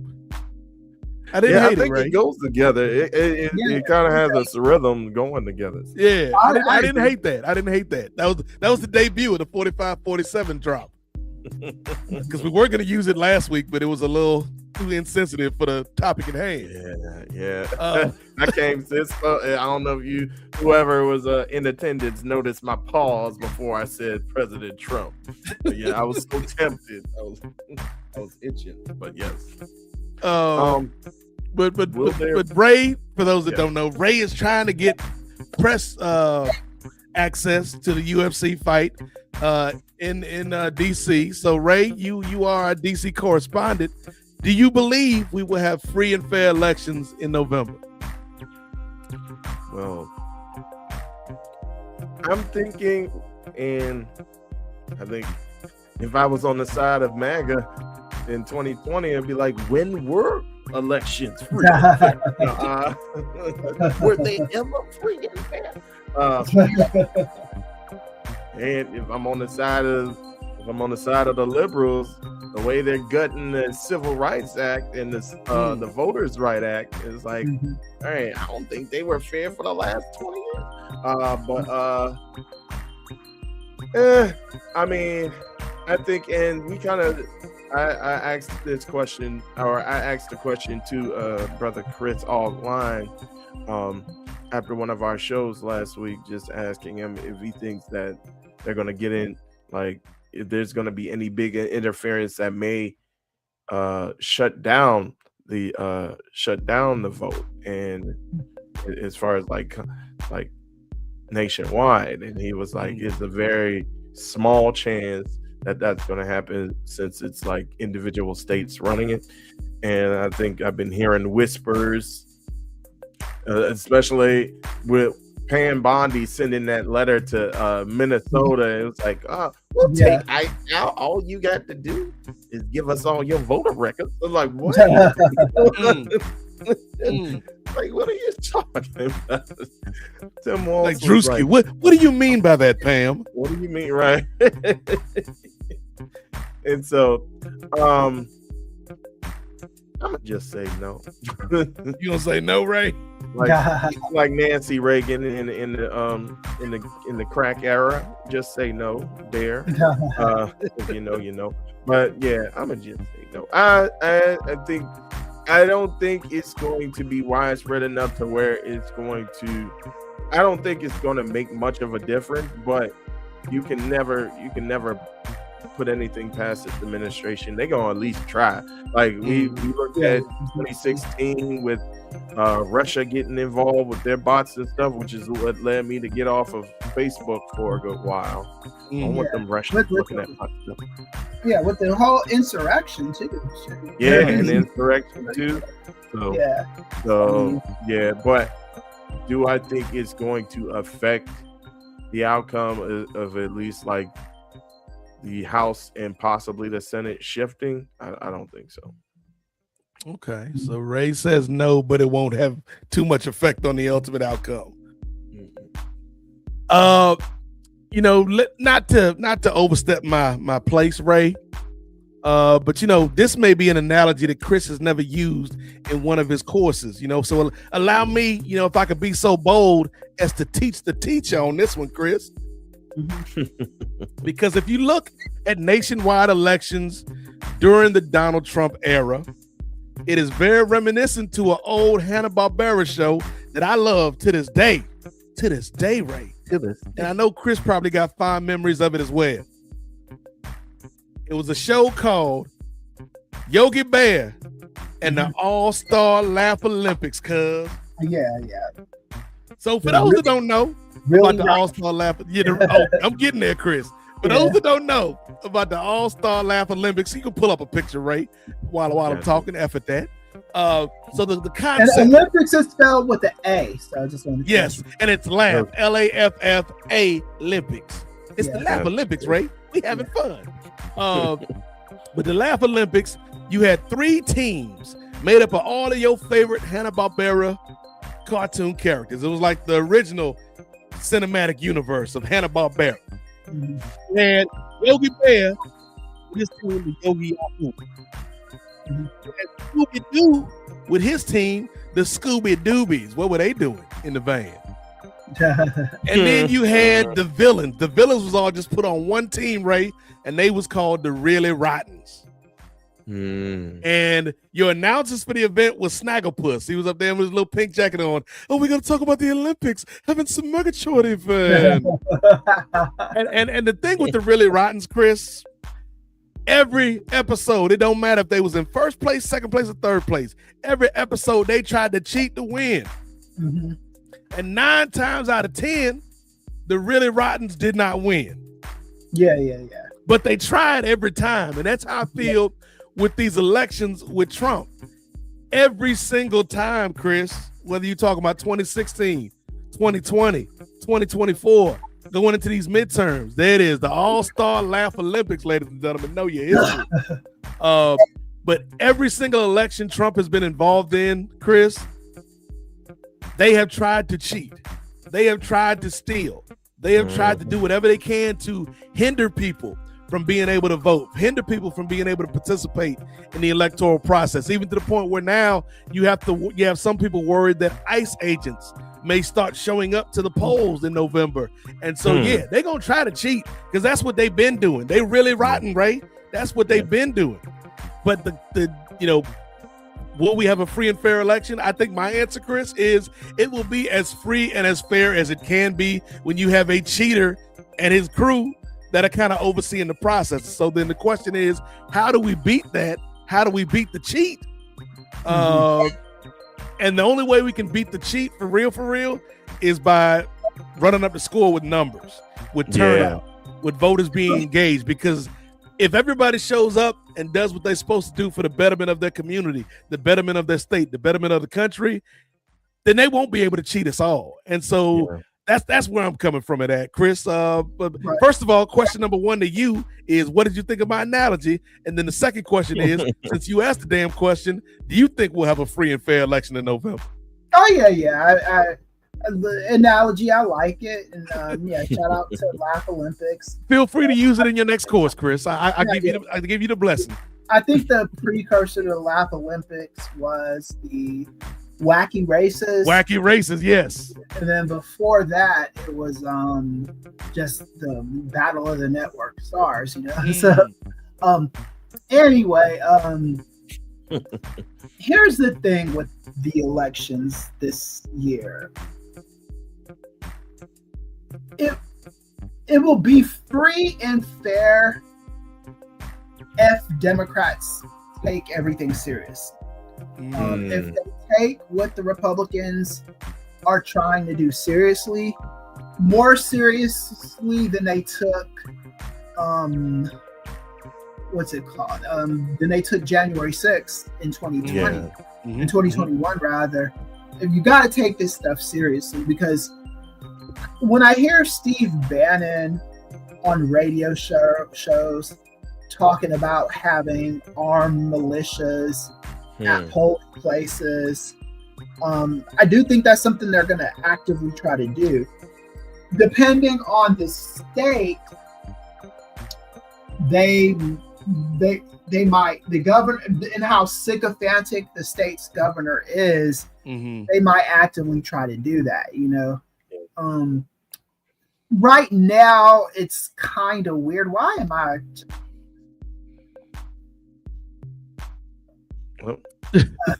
anyway, you good, Chris? I'm good. It's just I'm staring at myself in the middle of this screen. It's weird for me. Chris doesn't like your directorial choice, right? I'll change it around.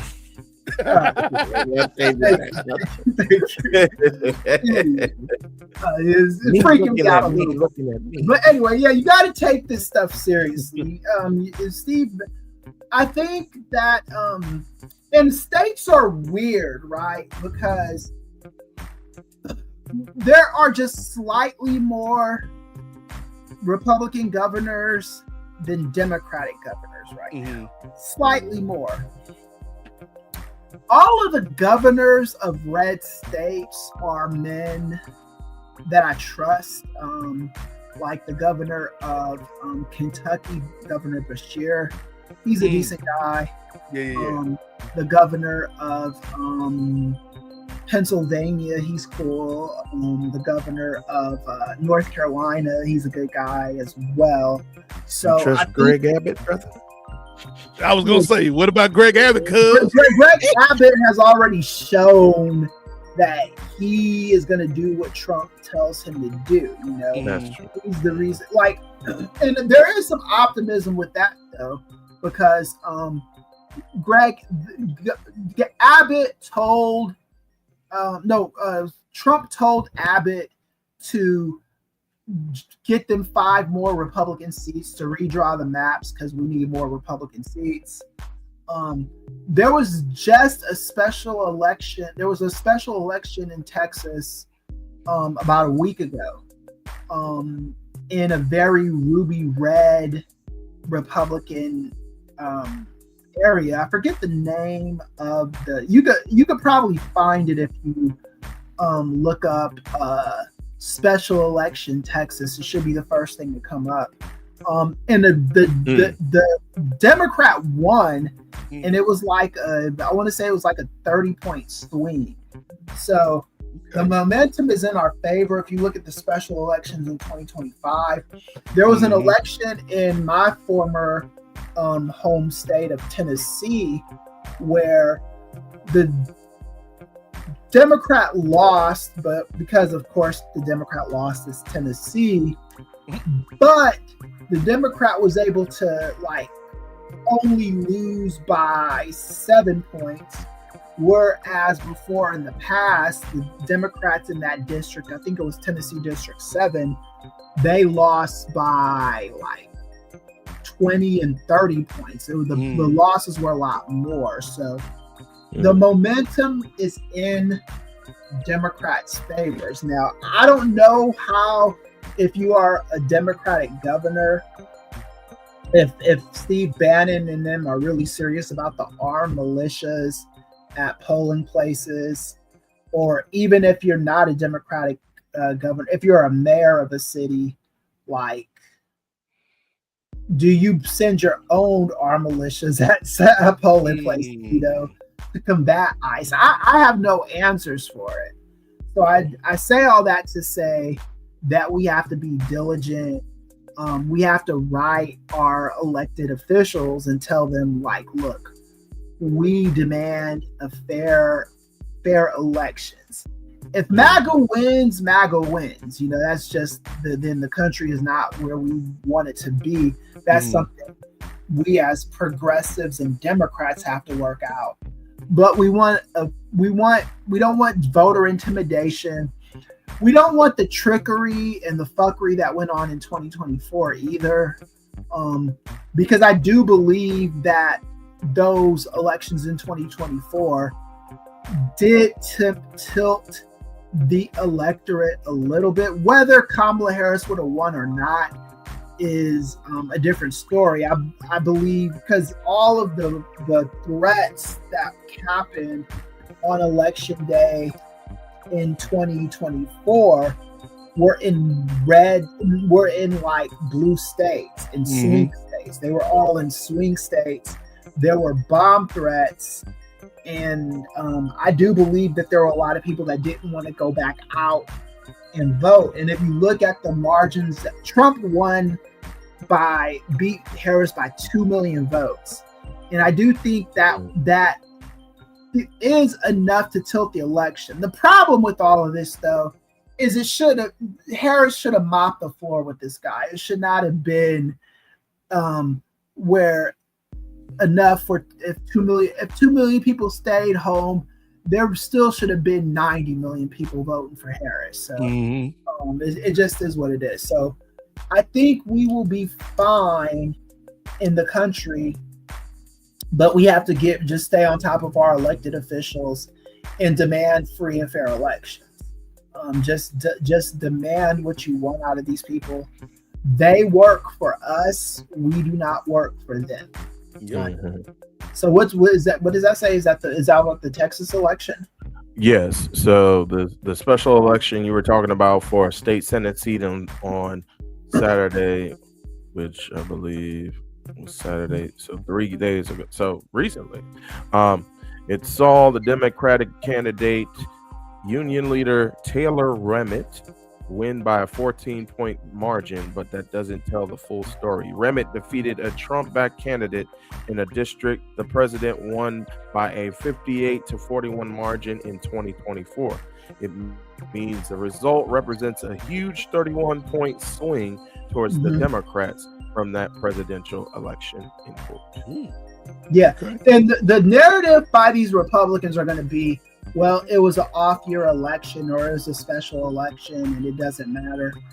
It does matter because, one, it was in a red district and the swing is just so much to where you can't ignore it. So, and I did see Donald Trump try to say, oh, well, even after he promoted this election, he went on his Truth Social and on Twitter to tell people to vote for this Republican guy. And it didn't work, you know. And I think that's kind of why these Republicans are going to be that much more paranoid, especially if you look at what happened just in Texas, what happened in Tennessee, and what happened in the special elections in 2025.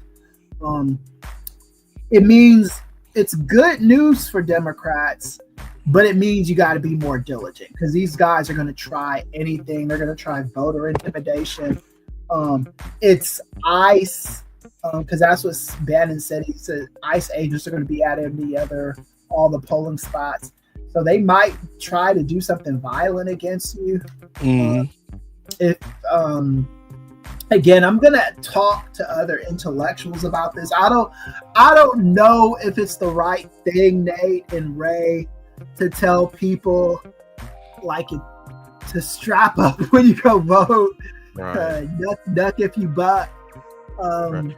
And also I was going to ask you, Chris. Also, in Democratic states, can't the governor call on the National Guard too?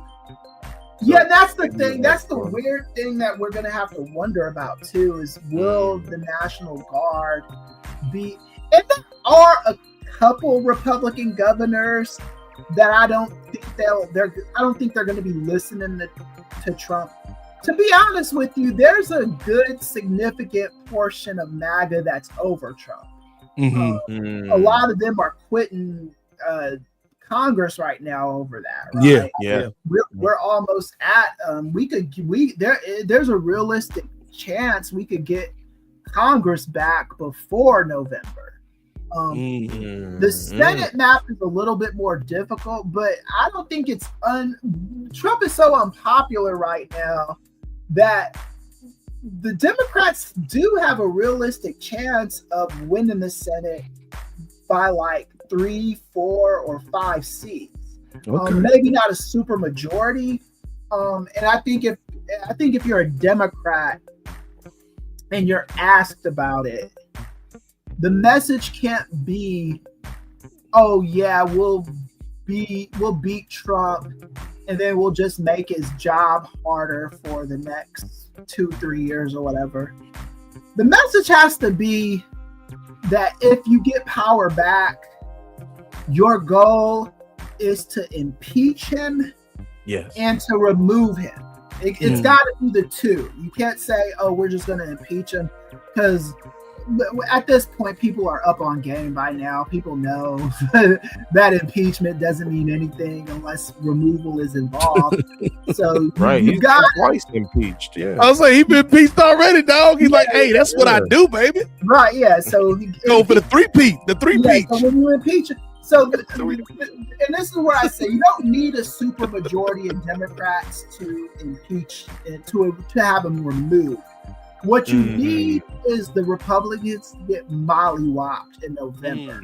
So if they take over Congress by like 20, 30 seats, maybe even 40 seats or something like that, and they take over the Senate by like 4 seats. 4 seats is the median. 1 or 2 seats is the low. 5, 6 seats could be the high. If you get 5 or 6 seats, you can pressure a couple of people because you need 67 for a supermajority in the Senate to get this stuff moved.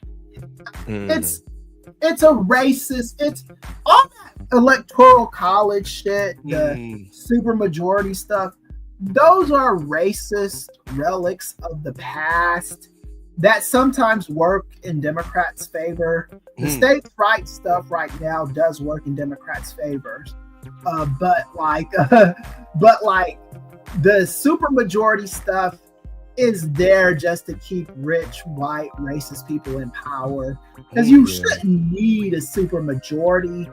You should only need like a slim majority. A regular majority. It's just like if one person should be enough. If it's 49 to 51, you should be able to get a motherfucker impeached. And I believe that regardless of who the president is, Right. That should just be the standard. Yeah, like that's the crazy. Like even with Bill Clinton, dog, it's like, man, you shouldn't be able to keep your job after you've been impeached, player. Right? Yeah. It's like how are you still the president? Like you fired, but you can still come to work, dog. Right? Yeah. So it's one of those things that's just it never, like, racists do things to keep themselves in power. They knew this. That's why I don't love talking about the founding fathers or wax poetic, or anytime someone tries to argue with me on social media or my Substack or whatever and say, well, the founding fathers thought this and this. The founding fathers were rapists,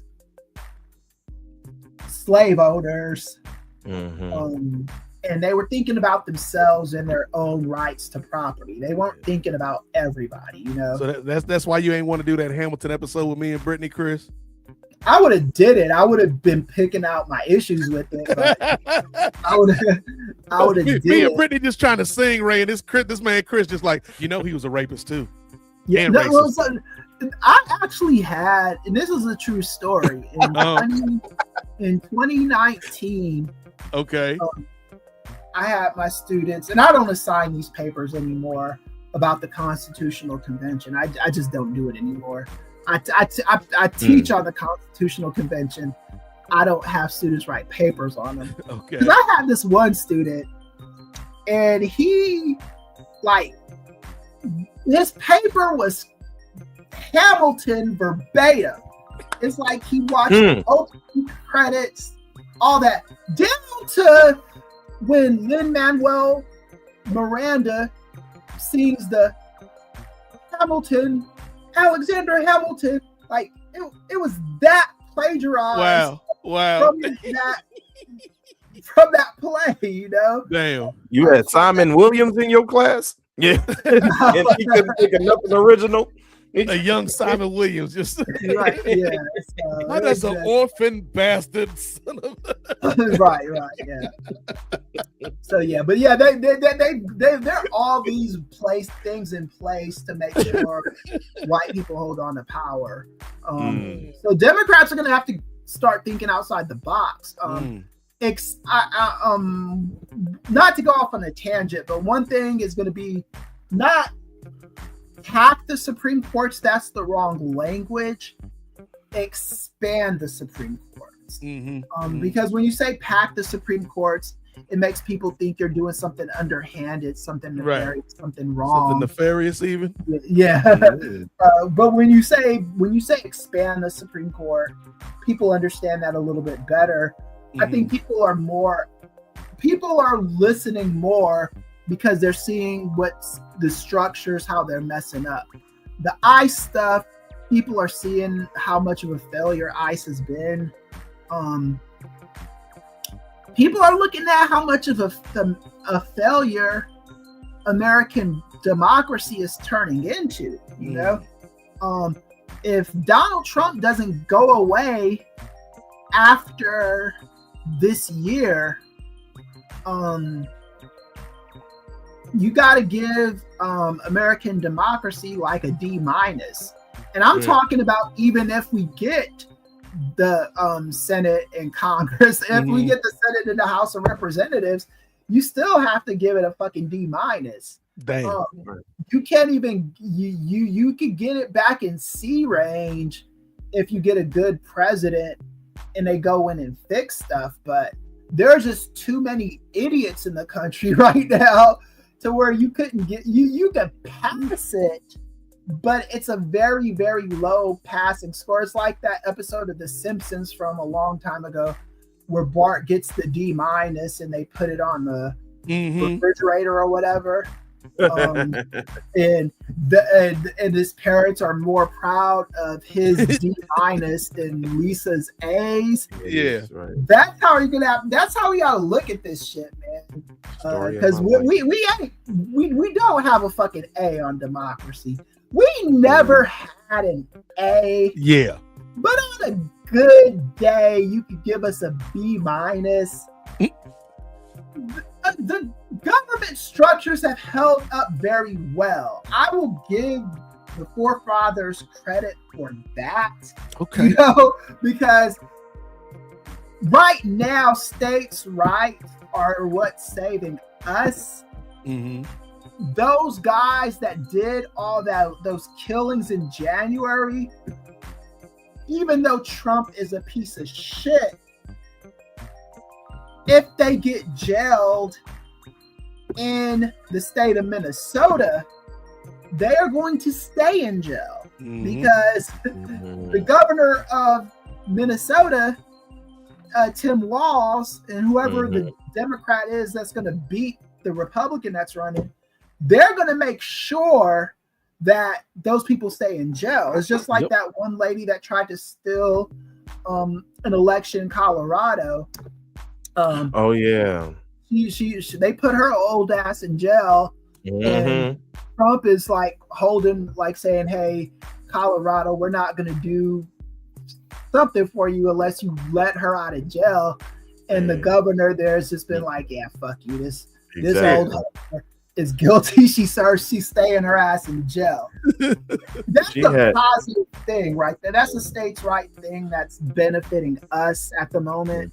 But like I said, it's at a D. It's not even a D. It's a D-. If Trump is removed, we could bump up to a D or a C-. That's that because there's just too many stupid people, man. And I'm not gonna placate MAGA and be like, oh, they're deplorables. Hillary Clinton was 100% right about that. When everybody was trying to say, oh, she shouldn't be calling these people deplorables, what else can you call these motherfuckers? They after January 6th, what else is appropriate? Because I remember when we did the election show in 2016 after Trump lost to Biden, me and you, Nate, and the people we were on the panel with, we were trying to be diplomatic and be like, oh, we got to listen to these people and stuff. As soon as January 6th hit, I was like, what the fuck was I smoking when I said that? what was my problem? Why did I say any of this kind of stuff? You know? Right. Because these people are bad and they're not good but when you can join a cult without ever having to go to a physical building, you know, and all joining a cult is without going to an actual headquarters is just the intake of information and not taking in anything else, you know. Right. You could be a Beyonce fan and you could be a cult member. You could be a Jay-Z fan and be a cult member. You know, it's like just depending on like if you deify a celebrity so much to the point where they just can't do any wrong, or like if you were like I don't know. You guys remember how a lot of our people were when R. Kelly, those tapes came out, and there are a lot of us in the community that were still giving him the benefit of the doubt. It wasn't until the documentary came out where people start waking up to that. Yeah. But that kind of celebrity worship is dangerous. It's not good. It's in Donald Trump, these people like, and that's why they feel that like they with the Epstein files, and they're like, oh, I didn't do that. And idiots like Andrew Scholes with I didn't vote for this. Yeah, you did with your fucking Hitler haircut and your Hitler mustache. Talk about it. And you're like, you voted for this dumbass. Like, you cannot be this stupid in 2020. And you promoted it. We just he can't. Promoted it. He promoted it. Yeah, he had him on the show. A softball interview. They were laughing. They were giggling. He actively was like, he had these idiots on his little panel talking about how much they didn't like Kamala Harris. And I'm hearing this dude crying to Charlemagne.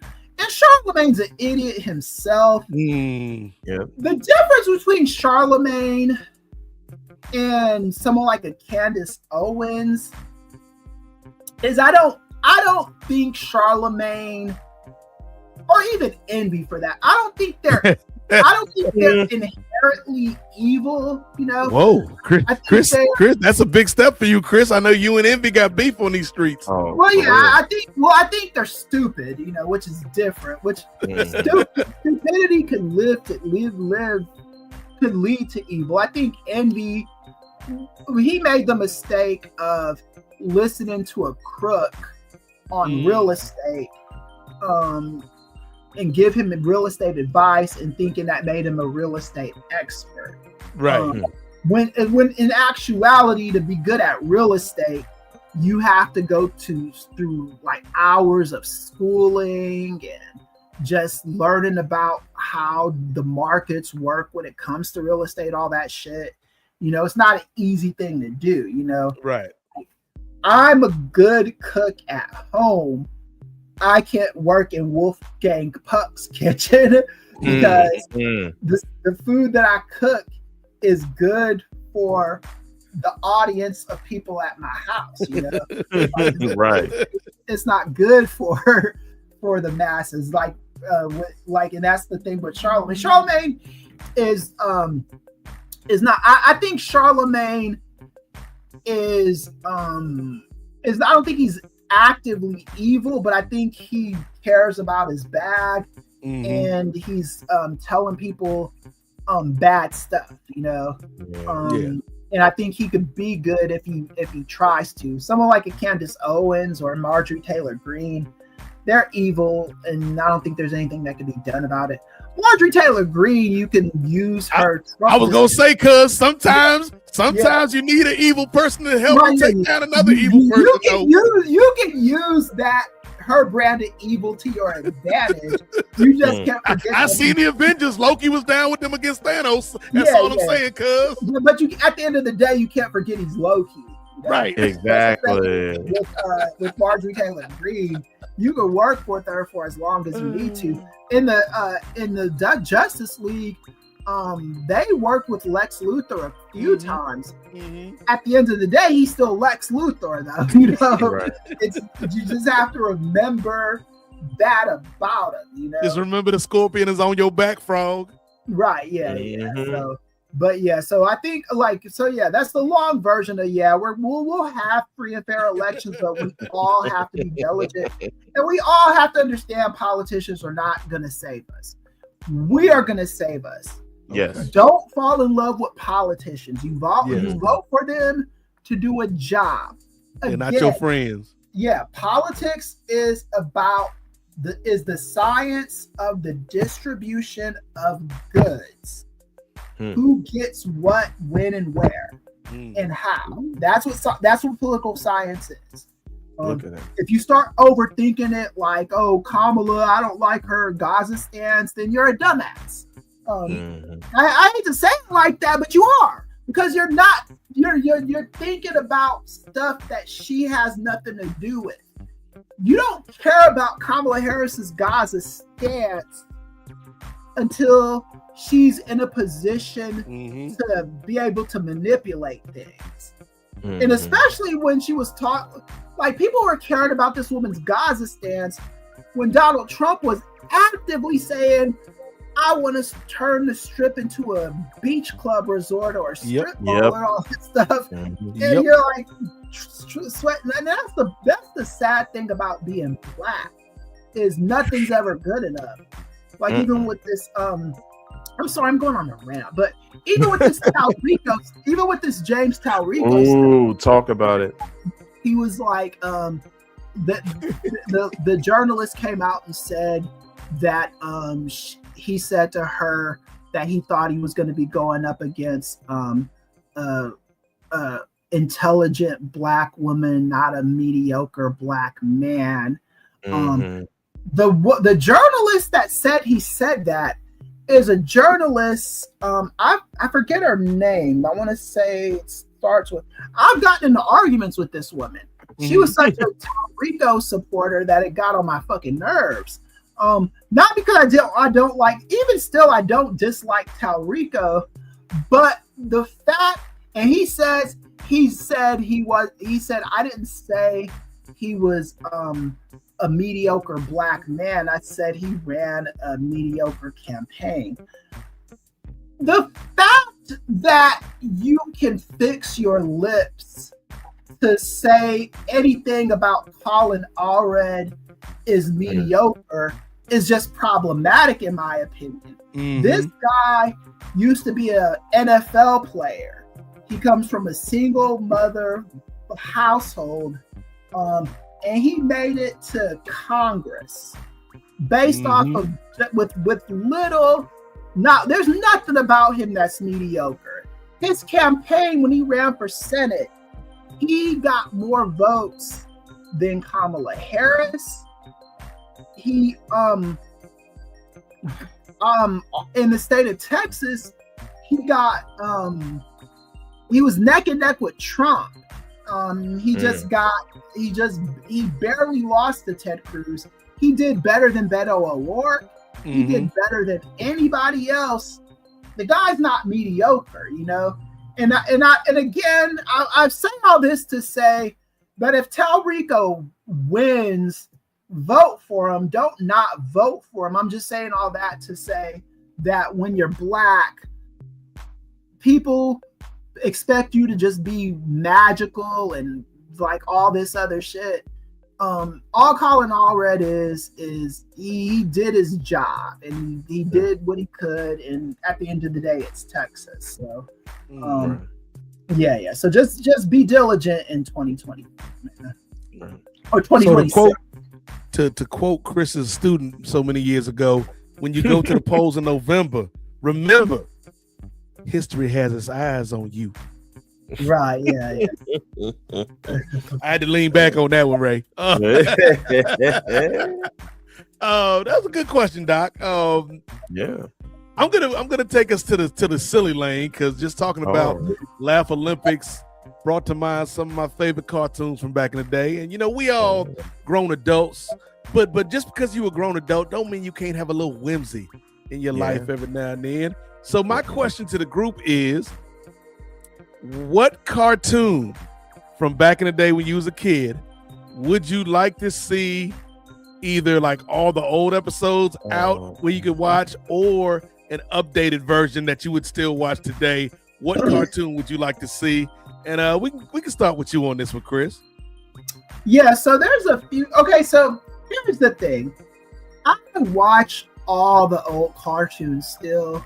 I find them on YouTube. I watch them on there's this app that I have where that shows all the stuff. I watch everything all. the thing is, some of those cartoons, as an adult, they're just unwatchable. Some of them, like, they're just not as good as they used to be. Like, I'll say, like, Batman the animated series holds up, X-Men holds up, all that Justice League stuff is good. Yeah, I'd even say He-Man and She-Ra holds up, even though they were commercials for the toys. Yeah, it still holds up. Some of this other shit, like Silverhawks, and it's okay.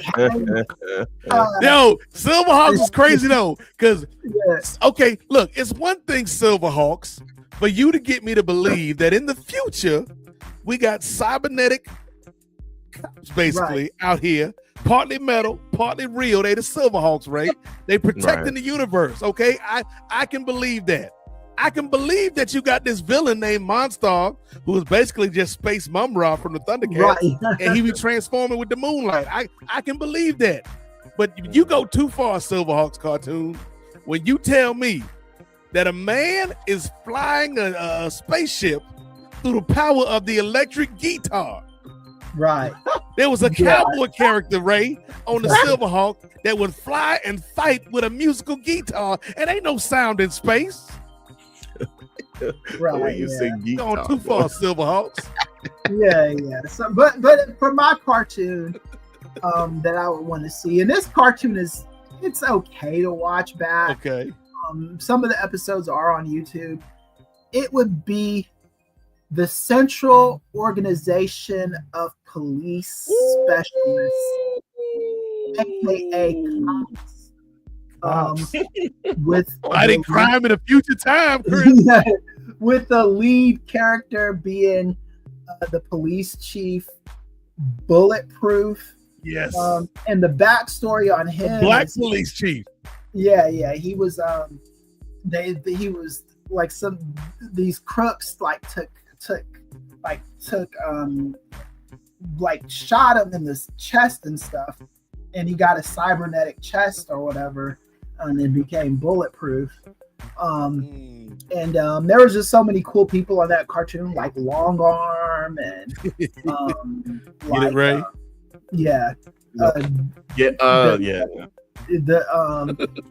Long Arm of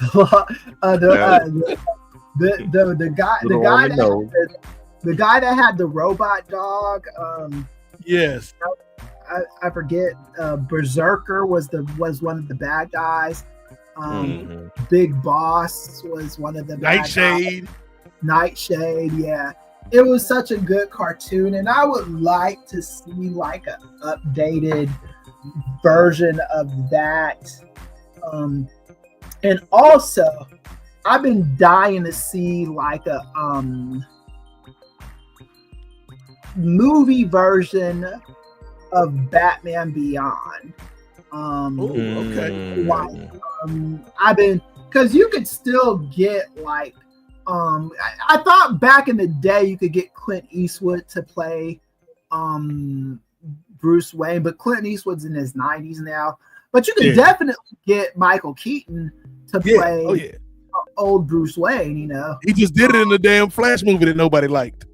Right. And that movie was okay. It just wasn't great. And Ezra Miller, man, that dude, he just like any goodwill goodwill that movie would have had.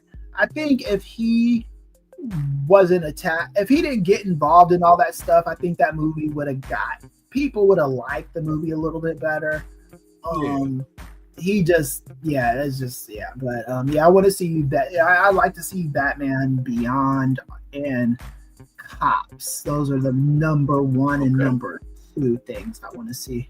Okay. Well, Chris, like, it's crazy that you brought up Cops, because I was like scrolling through some videos the other night on YouTube, and like a video popped up like the rise and fall of Cops, and I'm like, I think it was only on for like 2 seasons. What do you mean the rise and fall? But it turns out that the people that actually were behind Cops, two of the people were Alan Burnett and Bruce Timm. Oh, okay. The people that basically started Batman, the animated series, and the whole Justice League universe. They got their start on Cops, and they had like all these big plans for the show.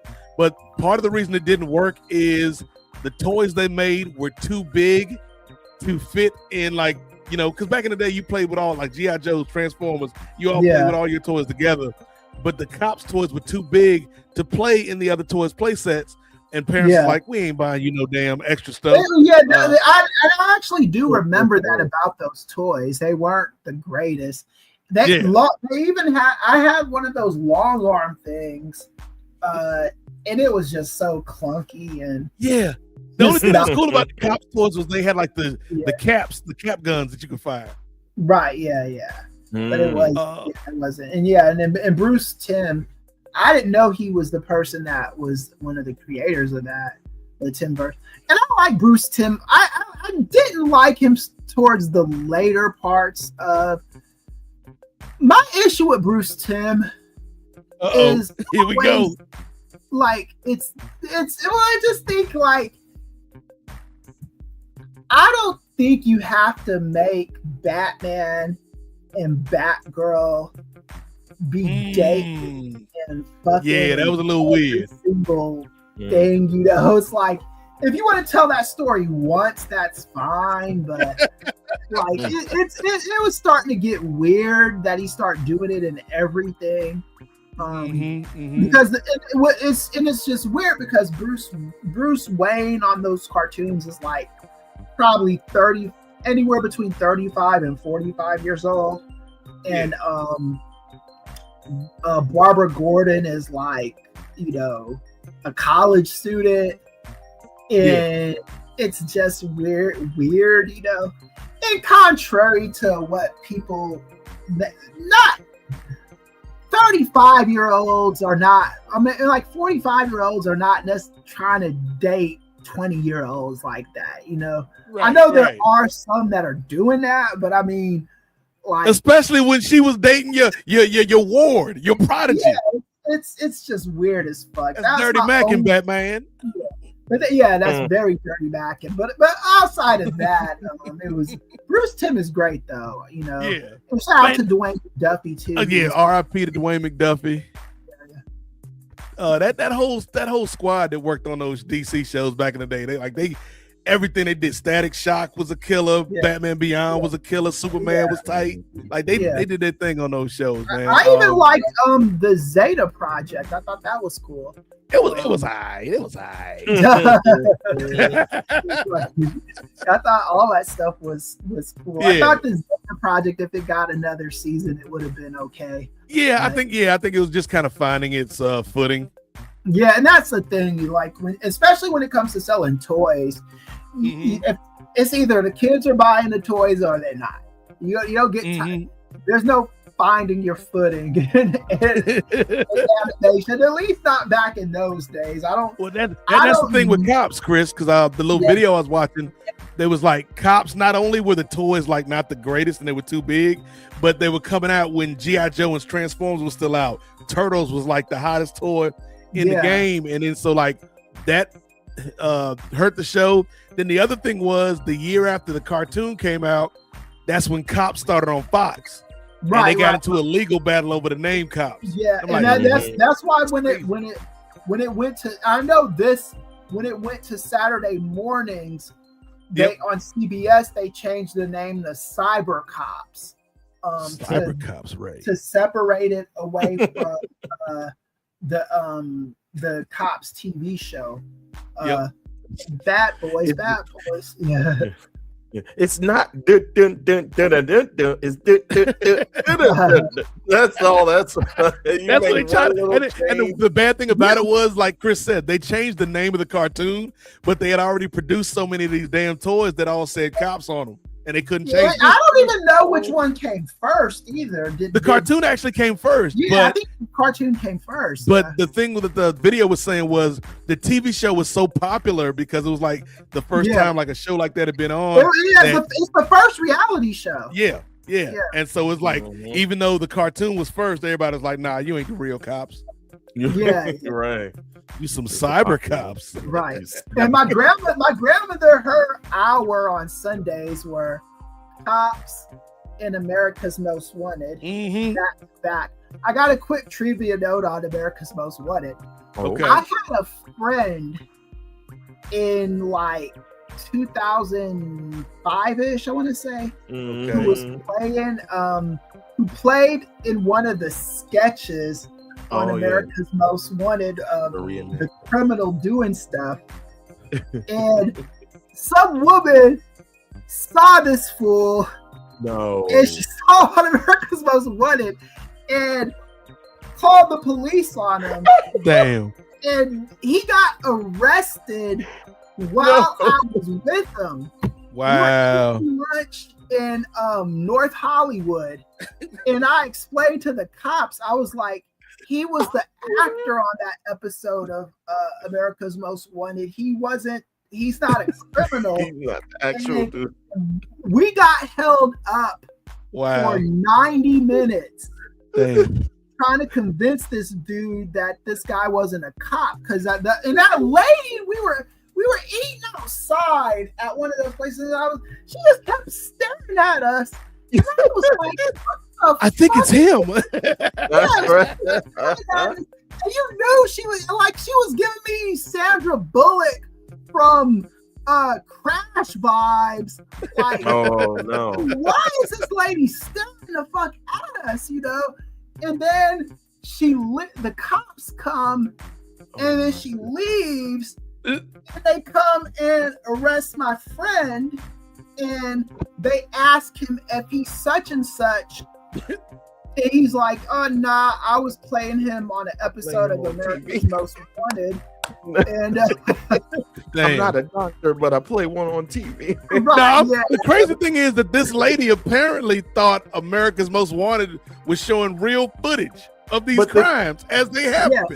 And the thing is too, like after every reenactment, they put the real picture of the real victim at the I know, that's the thing. I think what happens is you're watching this stuff and it's just confusing for people, Oh my goodness. I think it's just confusing people. Plus we all look alike, Ray. Right, yeah. Your boy should have got a bunch of roles out of that. He played that role, boy. He played it so well. And that was the last time Chris had lunch with Simon Williams. No, that friend. Hopefully, I can get him on the show to talk about that. He isn't an acting anymore, though. He became a kinesiology teacher. And he was teaching health. Okay. He was like, "This is a lot safer than acting, kids." Right? Yeah. He makes decent money as a health teacher and all that. Nice. But I think that scared him off acting. I bet, man. Yeah. Oh, that's crazy. Wow, that's crazy. Ray Williams. I know you watched a lot of cartoons back in your days as a youth.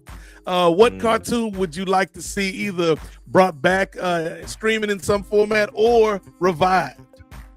All right, well, real quick, I used to be big into America's Most Wanted. Like, I don't know why we always had at Saturday nights, boy. America's Most Wanted was always on. Like, Saturday nights. I said Sunday nights, but Saturday. Sunday. I think it might have been either one. No, because what happened is it used to be Saturday nights, and then they switched them both to an hour. So. Cops got Saturday night, and America's Most Wanted got Sunday nights. Yeah, my grandmother used to watch that block like all the time. But as far as cartoons, I got like 2 honorable mentions, and then I got 1 lock for it. So my honorable mentions, there was this one show called Reboot. And Enzo. And so the glitch thing he had, So I never paid, as a kid, I never paid real attention. The only reason I would like either all the episodes to be together or to have a reboot is I just want to understand the plot a little bit more, because like my kid mind, I'm like, oh yeah, I love that show, on dog. So but I would like to get a better appreciation of the show if I watch it, either all the episodes, if I watch it. Like, and then the main guy on that show, I forget his name. The kid's name was Enzo. The guy's name, I just remember he had like these like electrical weird like dreadlock thingies in his hair. It looked so cool. That was, and then he had this like this thing that he would call glitch, and he would like glitch something, and it would turn into that. It was like a really, really like fun cartoon. That was probably like my last year of watching cartoons as a kid. Because when I got older, I wasn't in the cartoons as much, but there were certain things I still watched, you know. Gotcha. So I would like for that show to come back. And then another show that I watched a little bit of when it came on Saturdays. I think it was ABC. But I would just, because I kind of enjoy like the slice of life, like cartoons where you just had just a regular kid going to like a Doug. Ooh, I didn't even think of Doug. Doug. Oh, yeah. What, the Disney Doug or the Nickelodeon Doug? Yeah, they were different. Nickelodeon Doug for sure. Yeah, Disney Doug sold out a little bit. Yeah. Yeah. I hated the fucking Disney Doug, man. I tried with it. it just didn't hit the same way. No. But I think the guy that used to own it, I don't know if it was Propaganda or something. They own it again. They got it back from Disney. So. Yeah, I'd like to see. Yeah, Doug. I'll still keep Doug. I'll still keep that as an honorable mention. Now that I mentioned it. But yeah, definitely Doug. And then my third honorable mention would be this show called Pepperan. Oh yeah. That was after my time, but I remember that a little bit. Yeah, my brother used to watch Recess in that one too. Oh, see, now you took my headliner. You took my headline. Recess. Yeah. Oh, I would watch that show even in my 20s. I was watching that show on the Disney Channel. Like I used to love Recess. I would love to see a reboot or a reimagining of Recess, or I'm sure it's on like Disney Plus. I might have to go through there and watch Recess through over. But yeah, though that is my lock. I would love to see Recess, and then Doug, reboot, and Pepperan would be my honorable mentions. But what about you, Nick? Solid choices, Ray. Well, I asked the damn question, Ray. Indeed. So I got a couple, man. You know, I love cartoons back in the day, man. Chris already mentioned Silverhawks, which was basically Thundercats in space with a man with a guitar for some reason. And that's the thing too. Like, all of those Silverhawks, Thundercats shows that came on with that, they were just the same fucking cartoon. Yeah. Yes. The only thing I think that Silverhawks did better than Thundercats, because Thundercats would have like a little lesson of the show at the end of every episode, either told by Snarf or Wily Cat or Wily Kid. Silverhawks had the little mime boy, like he couldn't really talk. He talked in like, and everybody could understand him. But he would like do like little science trivia, Ray. Like, what's this planet made out of, or what's this star called? And like, if the person, usually it was the cowboy that was guessing with him. If the cowboy got it right, he'd be like, if the cowboy got it wrong, he'd be like, oh. Yeah.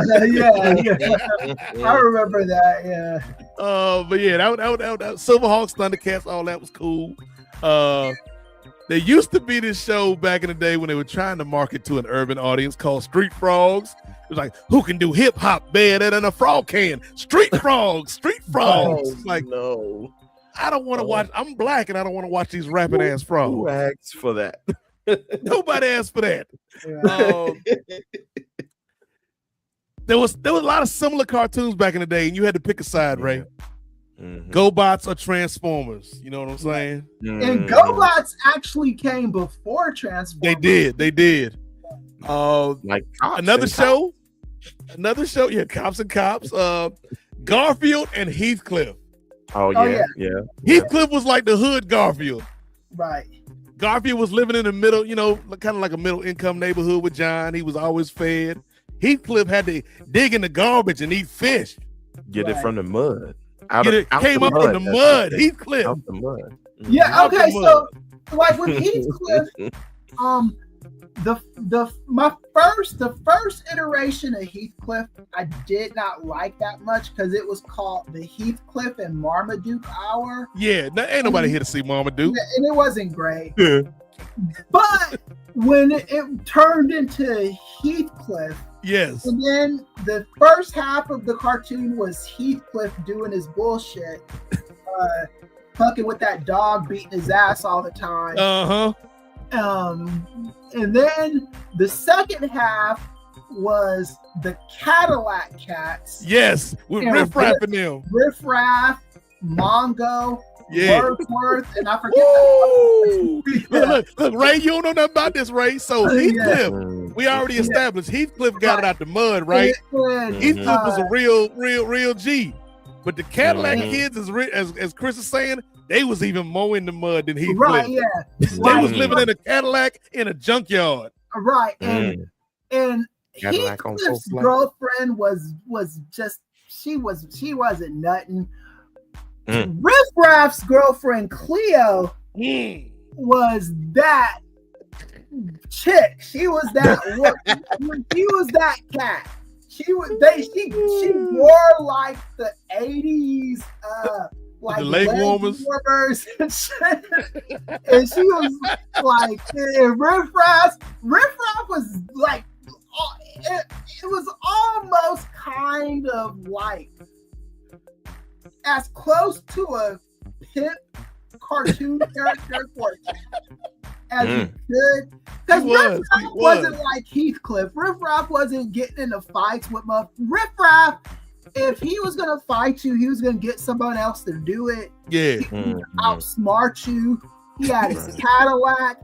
He had his woman. He had his boys. His boys would sometimes show up in Heathcliff's area. Yeah. He would never show up with Heathcliff except at the end credits where Heathcliff has his hat and takes it back from him. Yeah. But yeah, man. They were aware of each other, right? Yeah, they were aware of each other's existence, but yeah. His underlings would interact with Heathcliff every once in a while. But he never had any interaction with Heathcliff. I remember that. Yeah. In my head canon, Ray, they was cousins. And they had to be something because they did. Like they didn't look like brothers, but you could tell there was like maybe it was cousin brothers, first or second cousin, cousin brothers like Tito and not Tito. Sorry for R.I.P. Tito. Sorry for ruining your game. But like Jermaine, Jermaine's kids, Jermaine and Brandy. And by the way, real quick. Just to piggyback off that real quick, Cam Newton and Peggy, we see what you did there when you picked up on. I think he was talking about. Was it Chris? No, it was another like European soccer player, like a Brazilian soccer player who after divorcing his wife, married like his wife's daughter or something like that. And then that led to a discussion. Cam brought up the cousin brothers of the Jackson 5 and was like, Cam, I wonder that. Where did you learn that from, Cam? Cam, we might have a watcher of the NWA that we didn't realize. Those fools always do that shit with our shit. I was saying a lot of people look at our stuff but don't give us credit, man. Yeah. But I will give credit though to two cartoons. One is a recent cartoon that I actually started watching when I was an adult, and I loved it, and I wish they would have just kept making it forever. And that's from the Cartoon Network, Regular Show. Oh yeah. Regular Show was cool as hell because it was like when my nieces would come over for the summer.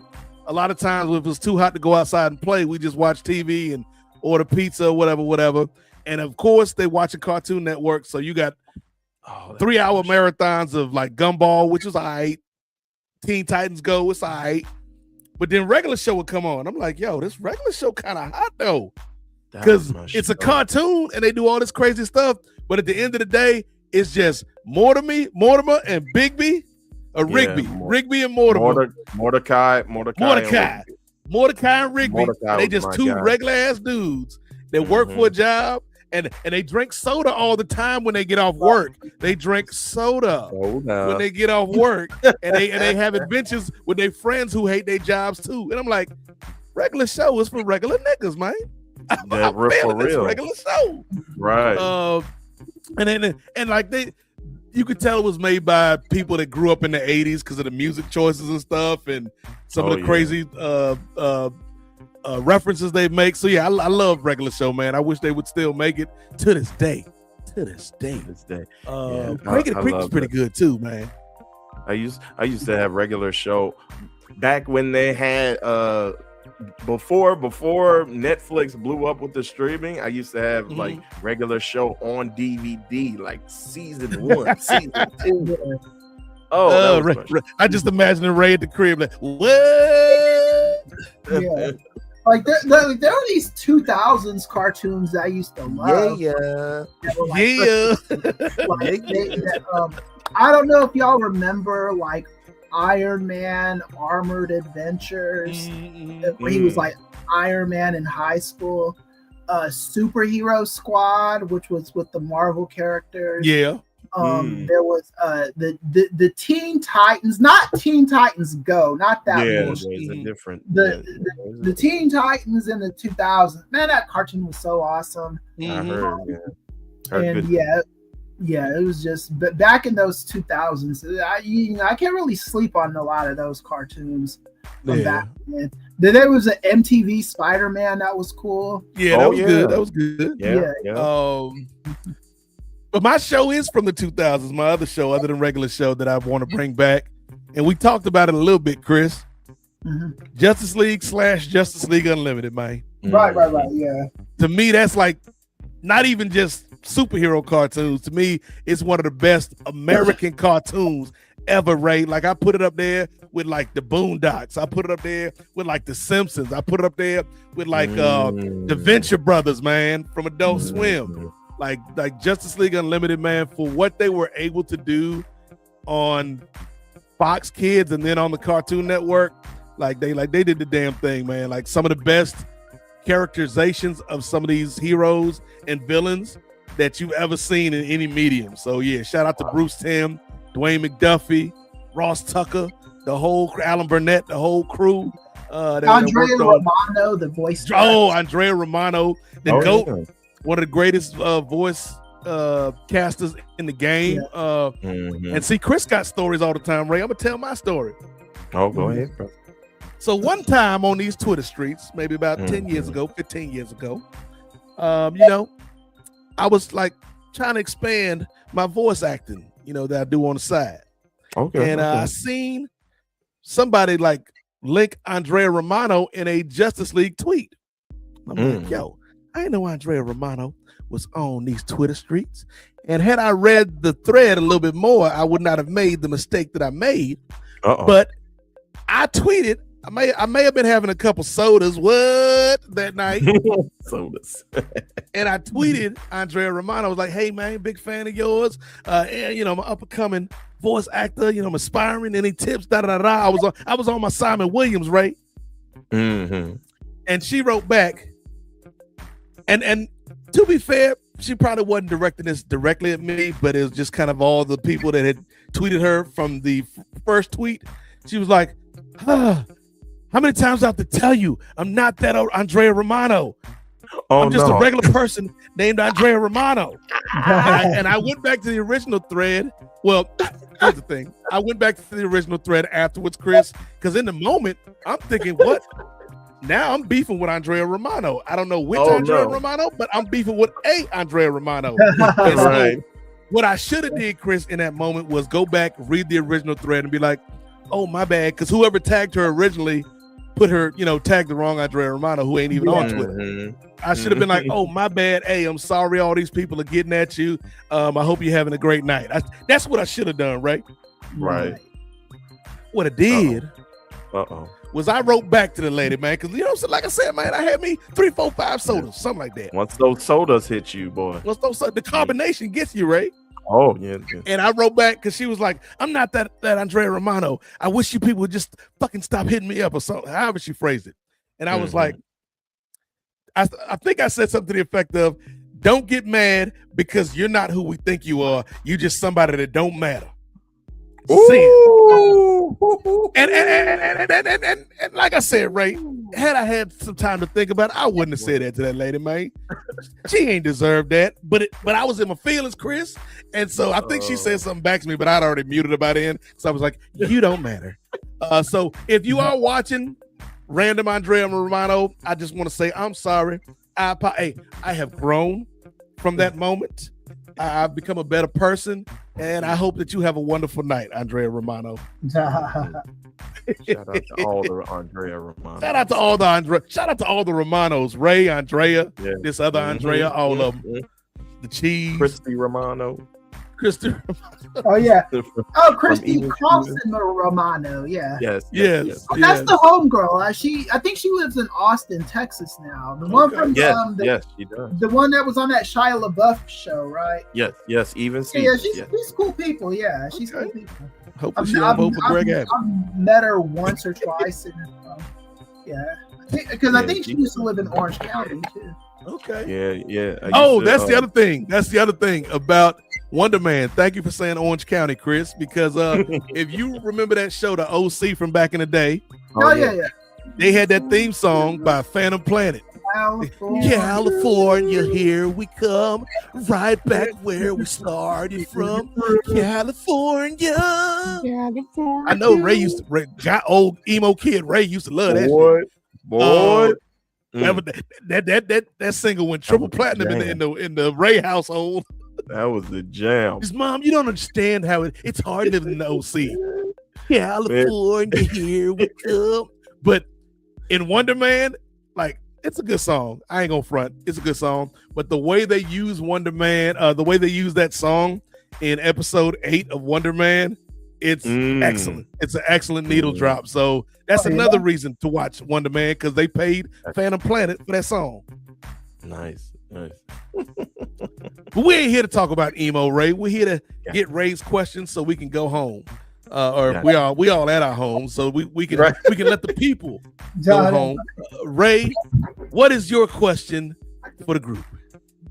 All right. Well, it's funny you bring up emo, brother, because I just had a recent experience, and I'll get into it once it's time for me to answer my own question. But with Andrea Romano. Not with Andrea Romano. And that brings up another thing as far as like mistaken identities, when it's another man named John Jones on Twitter and he puts it in his bio, I'm not the fighter. But he just keeps, if people get him mixed up, he'll just respond to him and be like, well, he seems like a great fighter. It seems like his stand-up's good, but it's not me. Like, but he's cool with the response. So shout out to you, John Jones, not Bones. John, not Bones Jones. All right. That John Jones could pass a drug test. Exactly. Probably used him. But hey, I mean, John Bones Jones. If you don't want to worry about a drug test, go ahead and join ICE. From the reports that I'm hearing from that one reporter. But anyway, he's boys with Trump apparently. He is. Dapping each other up at that one UFC match. Yeah, he might get a shot to fight on the White House card. You're one of the good ones, Johnny. I always say you're one of the good ones. I don't think Trump can go to a UFC event that's not at the White House. I think that's the only. I think if he goes to a regular UFC event today, I think a lot of those manosphere dudes that were married to those Epstein files, it would be a mixed reaction. It wouldn't be the cheers that he used to get.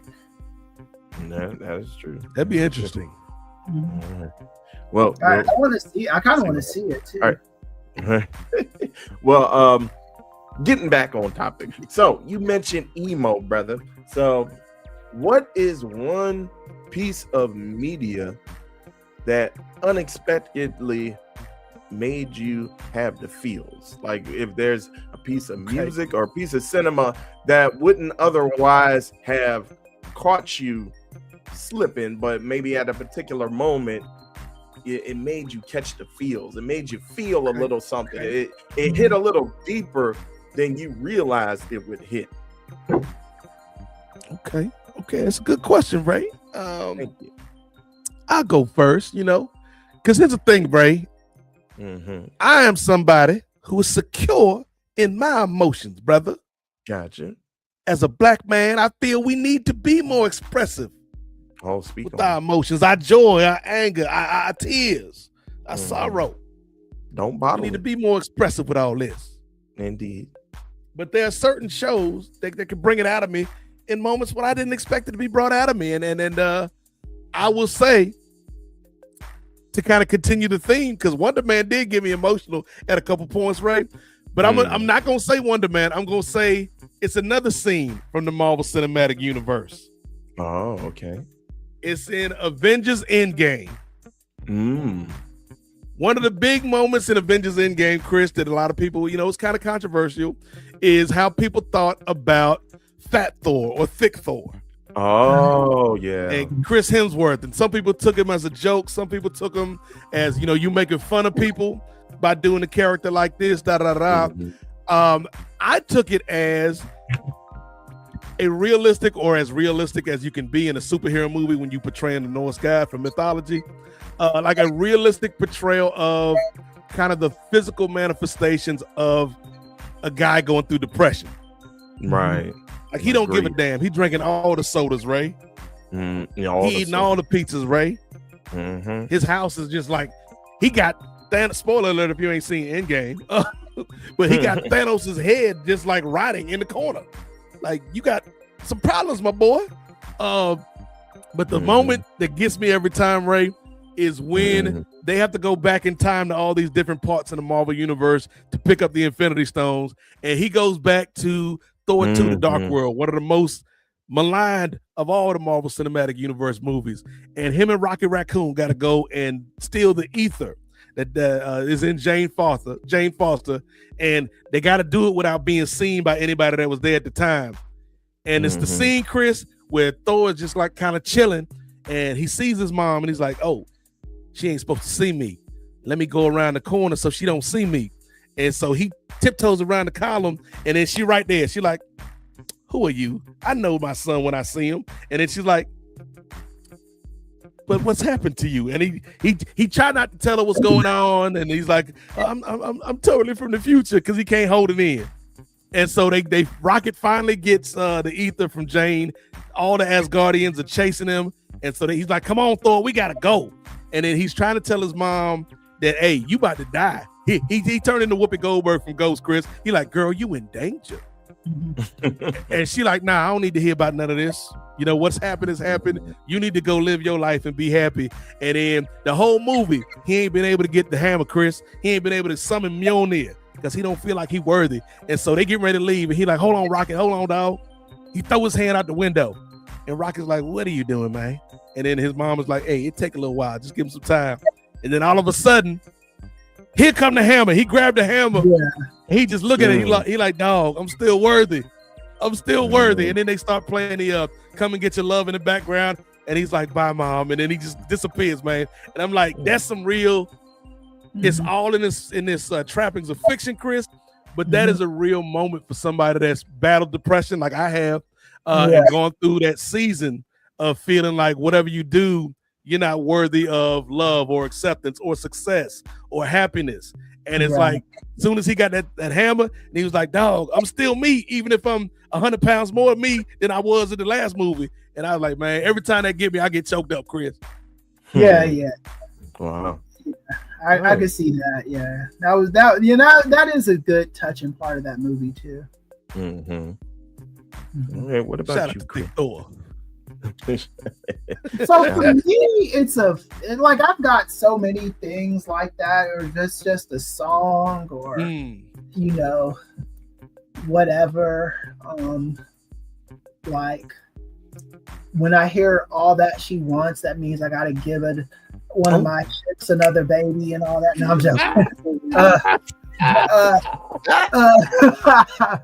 no, seriously though, for me, it's gonna be so the third season of Martin. Okay. Hit a little bit different than for me when I graduated from grad school in like 2012.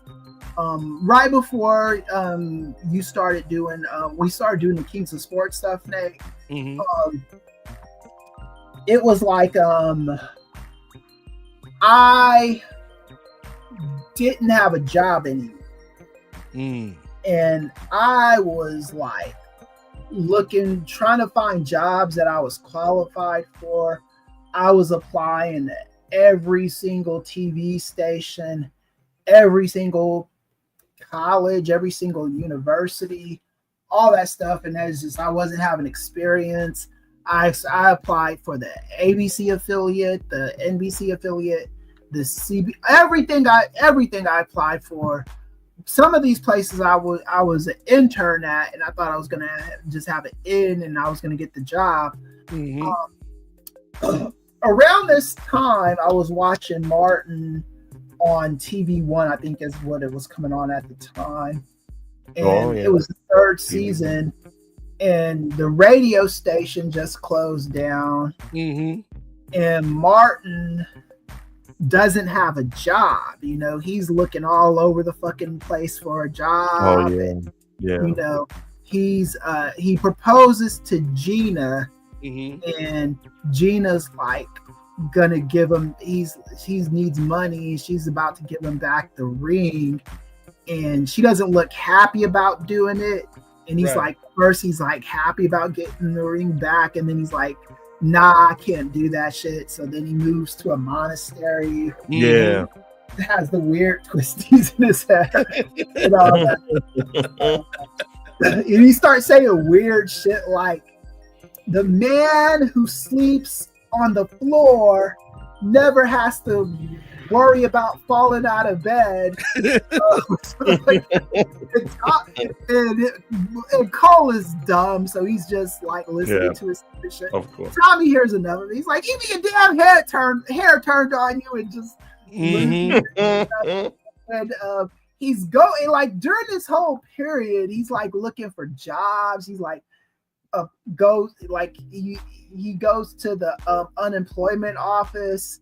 Yeah. And he's like, people might recognize me from the radio station talking to Myra. He's like, what's up? And he says, like, what's up? Thing. And then the angry man's like, man, sit your ass down. Yeah, angry man. he does the thing, but then he gets the job at the Hoochie Burger.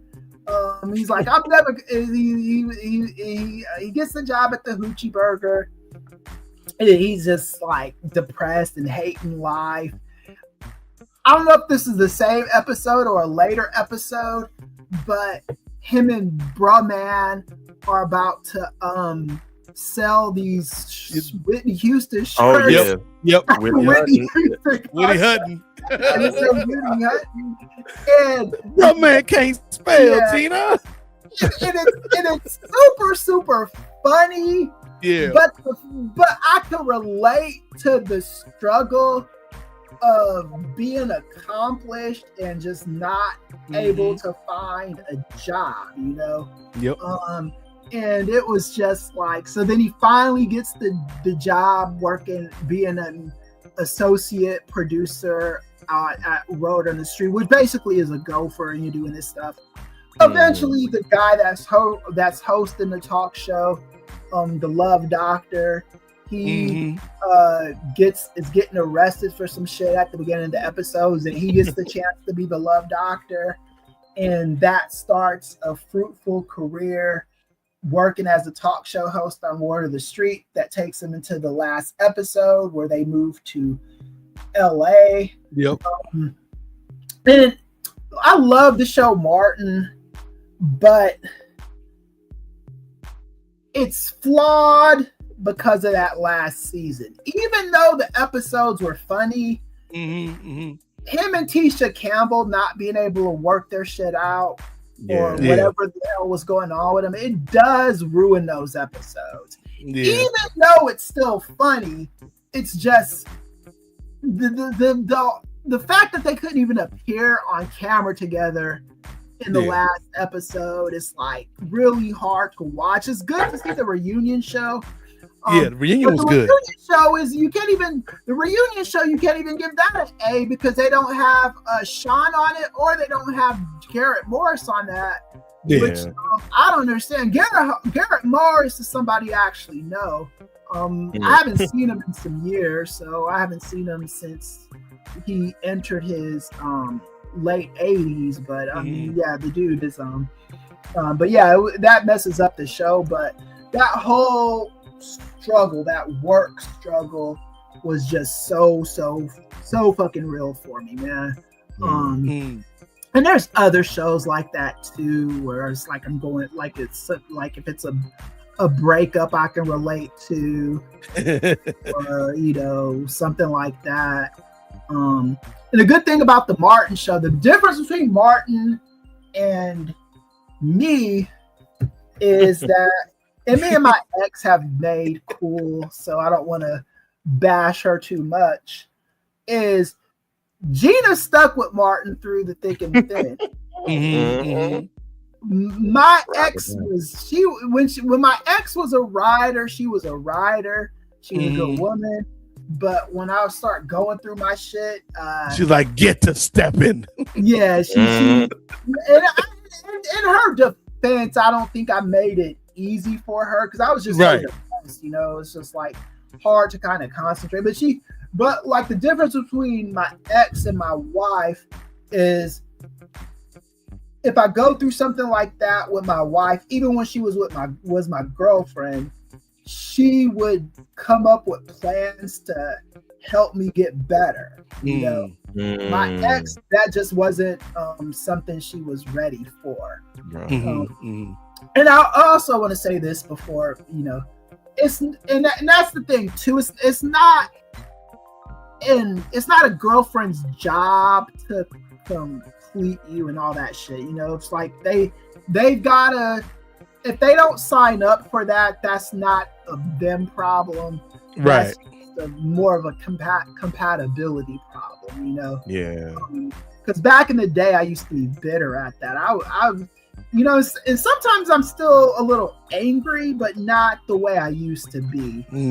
Now I'm kind of like, everything worked out the way it was supposed to work out. Nice. That's a good point. And before we go to you, Ray Williams, Chris just hit on something that brought up another emotional piece of media to my mind. It's a song that I don't even like, but there was this thing back in the 80s and 90s, sometimes even into the early 2000s, when a song was so connected with the movie and they put the movie quotes in like the remix of the song on the radio. Like they did it with Titanic. They did it with a couple other songs. But this one song, Chris, I ain't never liked the song as a regular song, but I love the movie it was associated with. And when they put the movie quotes in the song, got me every time, dog. That's that damn Bruce Springsteen joint from Jerry Maguire. Oh, yeah. Jim, let him bring you. Jim, let him bring you home. That was garden. And that's the part of the song I ain't even messing with. But then when they bring in your girl, Renee Zellweger, it's like, don't lie to me, Jerry. You tell me, Jerry, what's going on? And then Tom Cruise, I just want you to know you complete me. I'm like, that movie. Let me tell you something about Jerry Maguire. Talk to him, Chris. You was the original Rod Tidwell. Yeah, that used to be my go-to Netflix and chill movie. That's a good one. That's a good one, dog. Because anytime you would show that movie to a woman, especially a black woman, the scenes between Cuba Gooding Jr. and Regina King. Yeah. They were just like every woman that I saw that movie with back in the day. That was like we saw a lot of Secret Gardens. yeah. That movie worked on so many levels, yo. You had them at hello. Yeah. That's a great movie, man. Jerry Maguire. Yeah. That was and Cuba Gooding deserved the Oscar for that. I do hate when people like rewrite history. No, you said it right the first time, Chris. Yeah, because Cuba Gooding, he was the man in that movie. To me, he was the only sure thing at the '97 Oscars that year. Because I also thought that Ben Affleck and Matt Damon had a decent chance at winning the Oscar, but because they were so young, I didn't know if the Academy was gonna respect them and give them that award. But they got it. Now I was happy for Matt and Ben, and Cuba Gooding, and Ben Affleck is an awesome actor too. I don't like the Ben back in the 2000s. I was always defending Ben Affleck just because motherfuckers was hating on him because they didn't like the J-Lo relationship. I said the Geely movie wasn't good. The Geely movie wasn't good. Jersey Girl had its moments. Yeah. It wasn't great, but it was good. In what was the other Kevin Smith he did? He did Dogma. Was it Mallrats? No, Dogma. Mallrats was good too, but Dogma was Dogma was good, boy. Yeah, because when he realized that he was an angel. Yeah. He was the good guy first, and Matt Damon was the one dicking around. And then when he realized he was never going to be as important to God as the humans, he just lost his fucking mind, you know. Yep. And but God was Alanis Morissette, right? Yeah, she was Jesus. She was Jesus. Yeah. Yeah. That movie is good. I think and that's what that movie is what led to Kevin Smith meeting Prince, you know. Because Prince was on his Jehovah's Witness thing during that time. Yeah. I didn't appreciate it at the time. I did have Prince try to Jehovah's Witness to me. Another story. He can't keep getting away with this, right? Back in the 2000s, I did. Yeah. And he wasn't necessarily trying to Jehovah's Witness to me. He just like, walked up to Chris and dearly beloved. Yeah, it was at you need to talk. It was at one of the like Hard Rock cafes or one of those things out here. It could have been the Whiskey. I don't know. Okay. But he was performing. It was a surprise performance that night. That's cool. And he was walking around to tables, and he sat at our table for a second. And I was like, "Oh, cool, Prince. Cool." Didn't want to take any pictures, so didn't get a Prince picture. And he just start boring the hell out of me with the Jehovah's Witness Watchtower shit. Here's the thing, Chris. Here's the thing. This is how I know you and we are very similar in some aspects, but we are very different in others. Because even if I'm not believing what Prince is saying, I think by the time that conversation is over, I'm like, so what time is service, Mr. Prince? No, that's the thing. I was like, I was listening to it. Felt like the homegirl said it wasn't that long. It felt like about 45 minutes. Damn. Like he was just will you serve pancakes after service, brother? Right. Yeah. I was like, but it wasn't super long. But then once he passed away, I was like, man, I was a part of a really cool moment, you know. Yeah. And you know, I do wish that he was letting us take pictures, you know. That's crazy. So not only have we had a host on this network almost get trapped into the Allison Mack Nexium cult, shout out to OG Rachel, but we've also had a host on this network almost become a Jehovah's Witness from talking to Prince Rogers. I know, right? Yeah.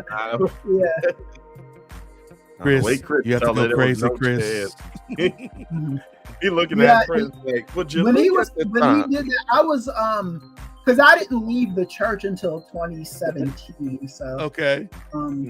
but I was on my way out the door when that happened. That was like And about Prince was the one that pushed you all the way out. You was like, no, nah, I he can't do this. didn't push me all the way out. It was like in 04, 05. It's just kind of like when you meet Prince, you're hoping that you're like, oh, you're hoping you'll hear stories about how he wrote Raspberry Beret. Right. What it was like working on the Batman soundtrack and shit like that. Right. You're not Doing Purple thinking Rain. you're gonna be hearing Watchtower fuckery, you know. Prince just leads Chris into this back room with the Whiskey a Go-Go, and it's just like Sheila E., Morris Day, the time. They're all just there reading the Watchtower.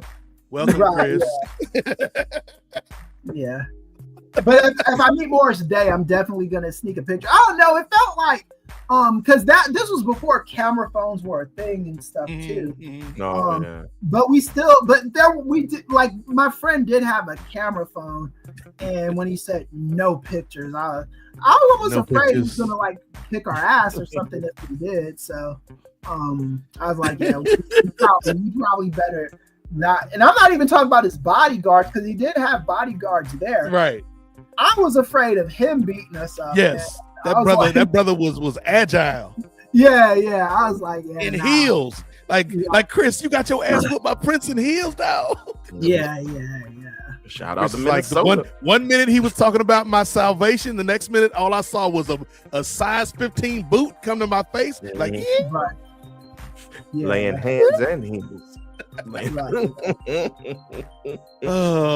Ray, before the end of the year, I'm giving you a stretch project.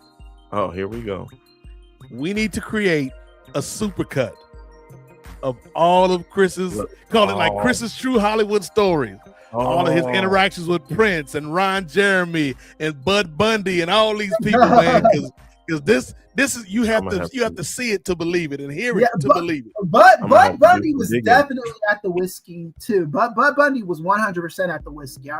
That was me trying to sneak into his team club. Well, I not trying to sneak into it. I did sneak into it. He's like, I did it. Yeah. What you gonna do, Bud Bundy? Yeah, they weren't doing it. But is Bud Bundy MAGA now? Is he? I hope not. I don't know. I know that what's her name? Christina Applegate. She is not MAGA. Okay. Christina Applegate, you gotta put me on. Christina Applegate is a MS warrior. So Yeah.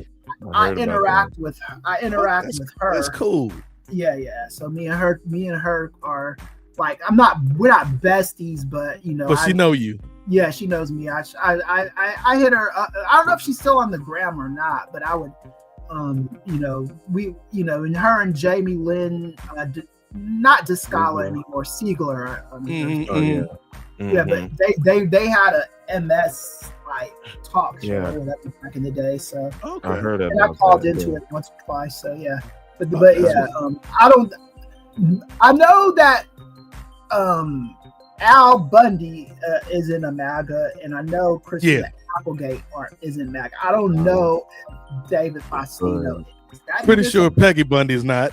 Nah, I don't think she is either. Yeah. So dang, man. We're waiting on you, Bud Bundy. You got 12 hours to respond, cuz. Yeah. I wonder if he even remembers those Whiskey a Go-Go days. Man, it was real popular back in the day. Like, because the only reason why I wanted to go was this was right before I moved to Knoxville, because I moved to Knoxville at the end of 6th grade year, you know.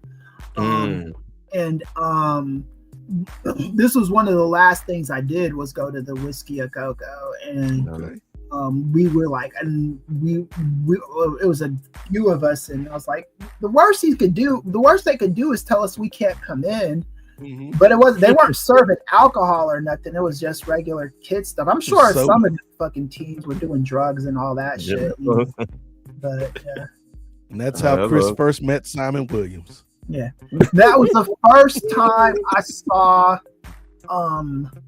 Soleil Moon Fry in person. Funky Brewster. Yeah. And 5th grade me was trying to get in where I could fit in. Let me holler at you. And she wasn't fucking with me. And then I came full circle in 2005 when I met Sherry Johnson, and she turned me down. She was nice about it. she let me know it wasn't gonna happen. Like, yeah, that ain't happening, bruh. Take notes on all of this, Ray. By the end of the year, that'll be our Christmas present to the audience. The life and times of Chris Ely, the true Hollywood stories. Supercut. Diana Taurasi interview, Winnie the Pooh. The Winnie the Pooh series we got to bring out podcast. And true Hollywood stories. All right. I got my list. Oh, it'd be great. Like I seen like a lot of people do this with AI now. I don't know how much I want to get involved with AI, but like animating their stories, like just animated versions of Chris trying to be converted by Prince. Yeah. So that'd be a beautiful story for the people. Right. Have you heard about your Lord and Savior Jehovah, Chris? And Chris is like, what do I have to do to be a Jehovah's Witness, Prince? That's not a good Chris impression. But then Prince is like, well, first of all, Chris, you must purify yourself in the waters of Lake Minnetonka. Yeah. Anyway, go ahead, Chris. In his defense, he didn't come out and start the that wasn't how he started the conversation. Yeah, he didn't start it with that, but he did ask about our salvation, and he started talking about the Watchtower and stuff like that, and like that really happened, yo. So you like to read, Chris? I've got something you should read. Yeah.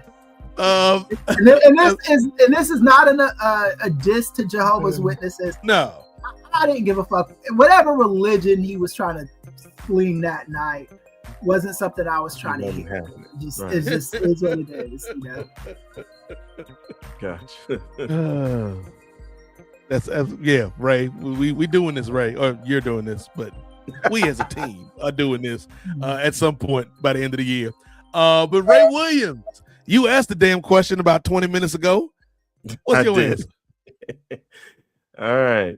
So there's no way I'm topping anything that Chris just said. But I'll just go ahead and spell it. So I brought up the question because something recently happened with me. And like Chris mentioned, there are like songs in the past that have kind of like elicited emotions from me, or like media in the past.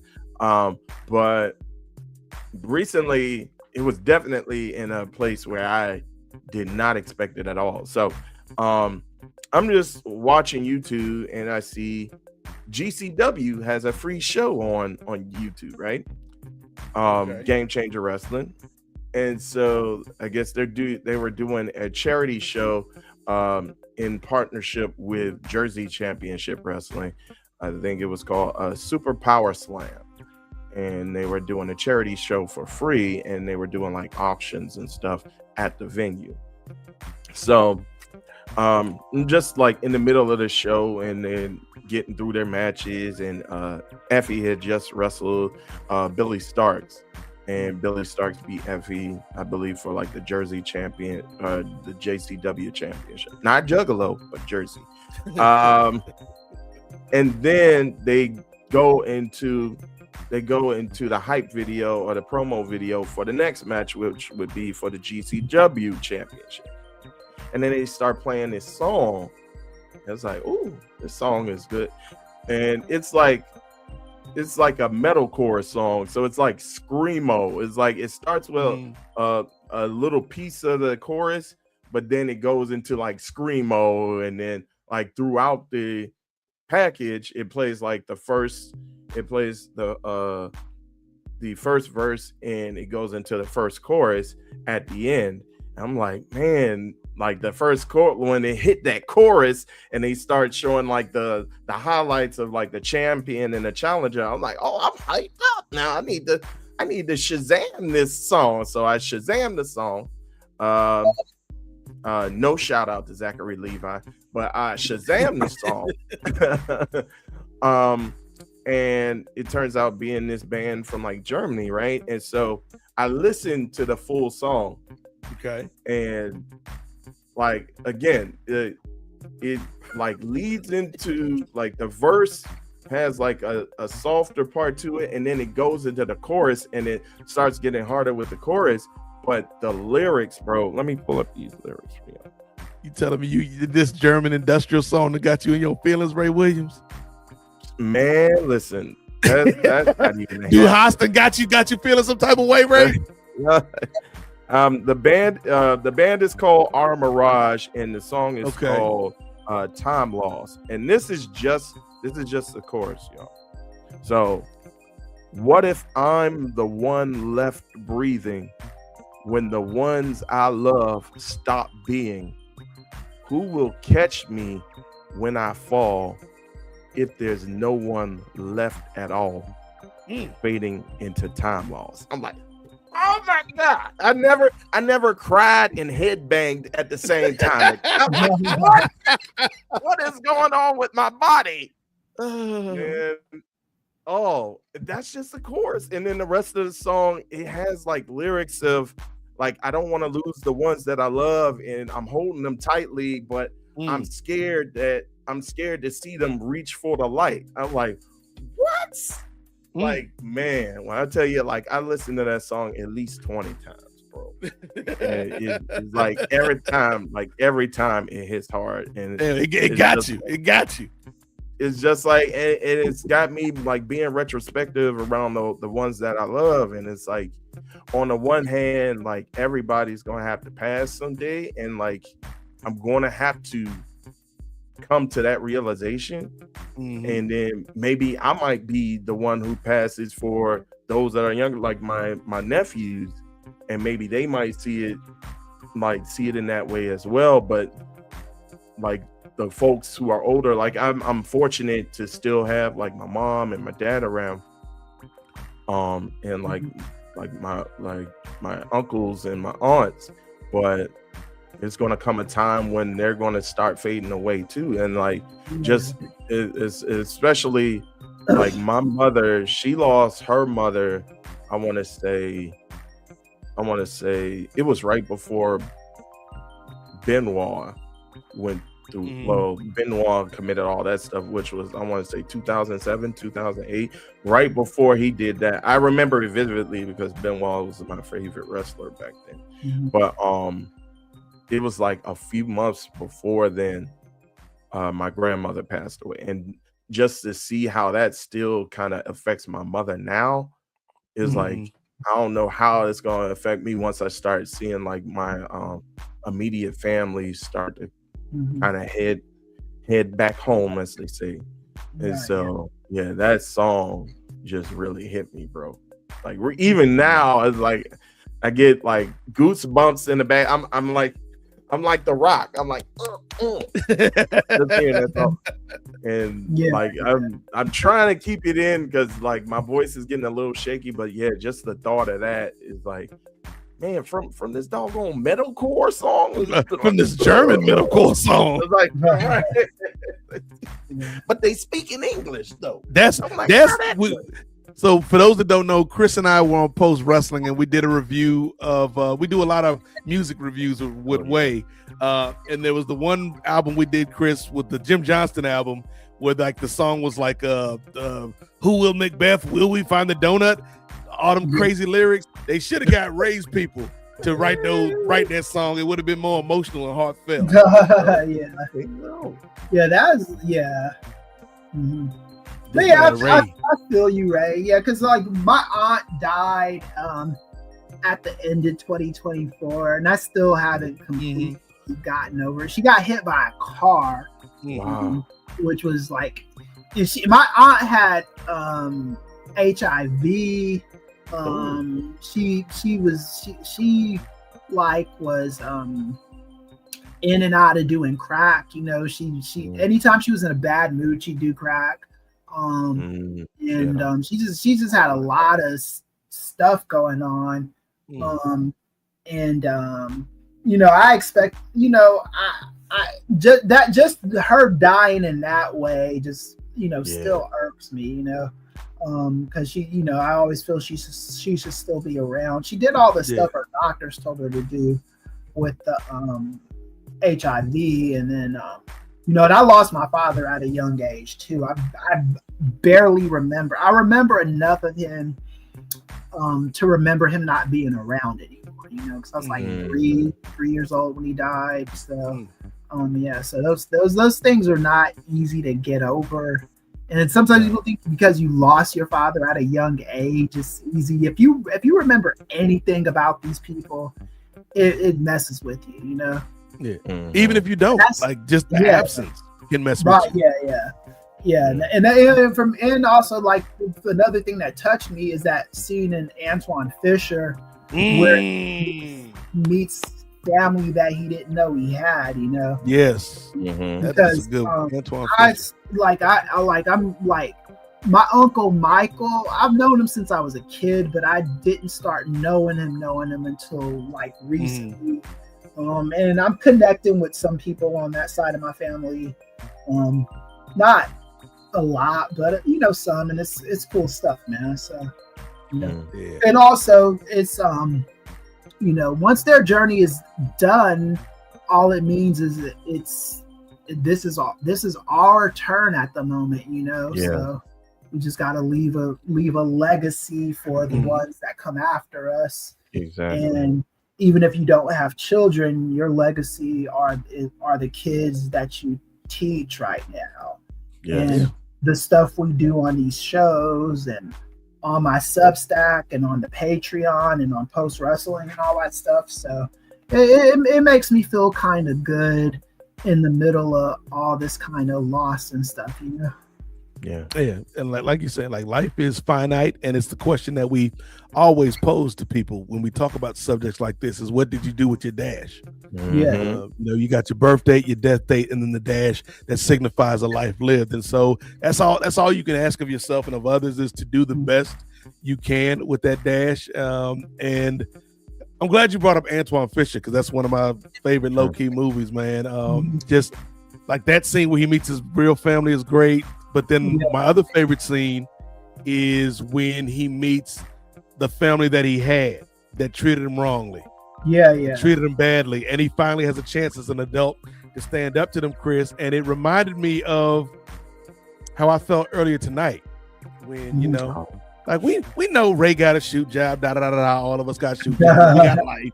But I felt abandoned. And so now I have the chance, Chris, to look Ray in the eyes as an adult and say, hey, it doesn't matter what you tried to do, Ray, what you tried to do to destroy me. I'm still here, still standing, still strong. And I always will be feeding these ducks on the pond. Hit the music. Or cut the music. And that was Feeding Ducks on the Pond, and that brings us to a close of another edition of the Parlay. This was a good one, fellas. Like we had some fun, but I think we also, particularly in that opening segment, Chris, touched on some very important topics that the country's kind of going through right now. Yeah, man. It's just, the world is a crazy, crazy, crazy place right now. We just, like I said, we're all trying to figure it all out together, And again, we can't look to politicians to save us. We are the ones that are going to save ourselves. The politicians are just the vessel. They are the tools that we need to get to the destinations that we want to be at. Simple, real simple. Well said, Doc. Because the world is crazy, Ray, and you see a lot of things that don't make sense in this life, and it really makes you wonder, man. It's gonna stick, Ray. It's gonna stick. You got me on the third time around.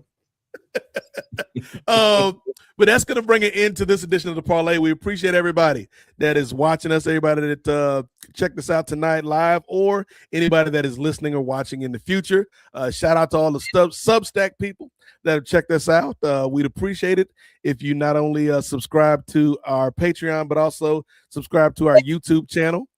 And get Chris to 200. Get Chris to 200 paid Substack subscribers. Ray Williams, you was the last one here, but I'll let you be the first one to promote, brother. All jokes aside, we appreciate you, Ray. We appreciate you being on the team and what you bring to this crew. But anything you would like to promote, brother? Anything you want to shout out? I know you did a live watch this past Saturday for the UFC. Yes, indeed. Yes, indeed. Myself and brother Jay Lacey, the upper prelim Jay Lacey when he's on SBF, as brother Nate deemed him. Yes, he joined me, and you're going to be hearing a lot more from brother Jay on SBF Styles Break Fights as we go into the immediate future. So yes, he joined me for the UFC 325 live watch, which featured Alexander Volkanovski successfully defending and retaining his UFC featherweight championship against Diego Lopez. We had a lot of fun, man. We had a lot of fun chatting it up together. It feels good having another person to bounce stuff off of. I don't mind going the Joey Styles route every now and then, but sometimes that's difficult, man. I feel you, bro.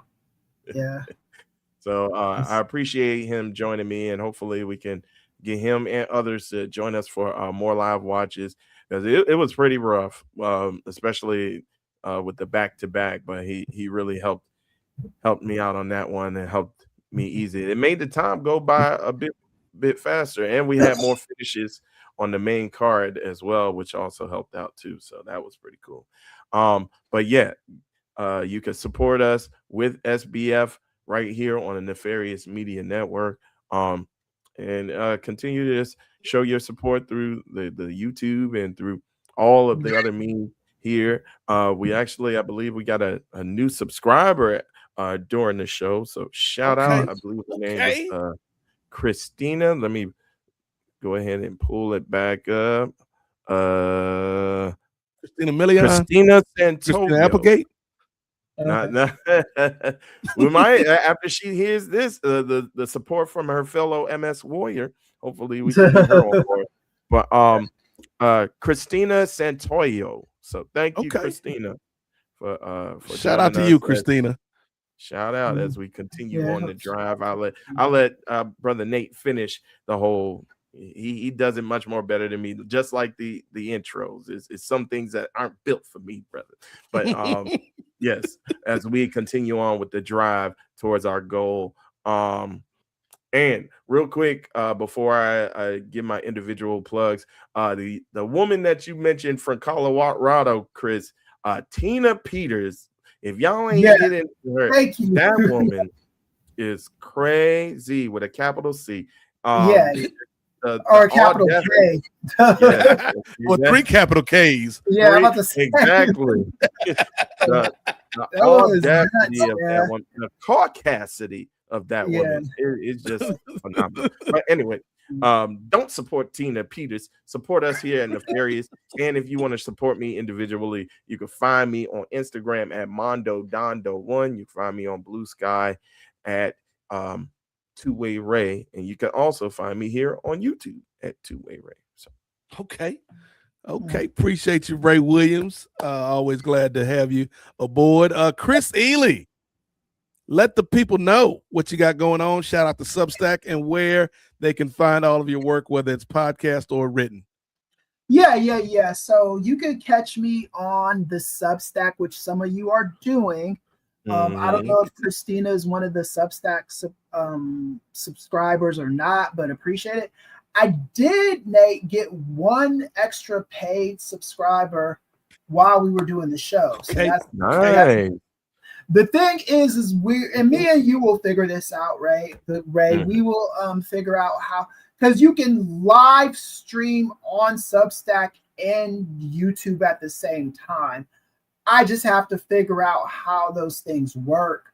I think once we do that, it'll help grow the YouTube channel. Hopefully help grow the Patreon channel too, because we got a lot of bills to pay. Like I said, as long as the White House people don't think or don't know that Ray is associated with anyone from the Lincoln Project, he should be able to get a press pass relatively easily. If they find out you're friends with me or you know anybody from the Lincoln Project, I'm sorry, my dude. It's what it is. I feel like Ray just going to cover this fight has now turned into like a Born Identity type mission where he got to sneak in. Yeah. It's a heist. Yeah. We have to do something, man. We have to get you in some of that Eddie Murphy makeup he wore in White Like Me. Oh yeah, SNL, just to get you in there. In the door. But yeah, hello, Mr. President. My name is Raymond Williams. Right. Yeah.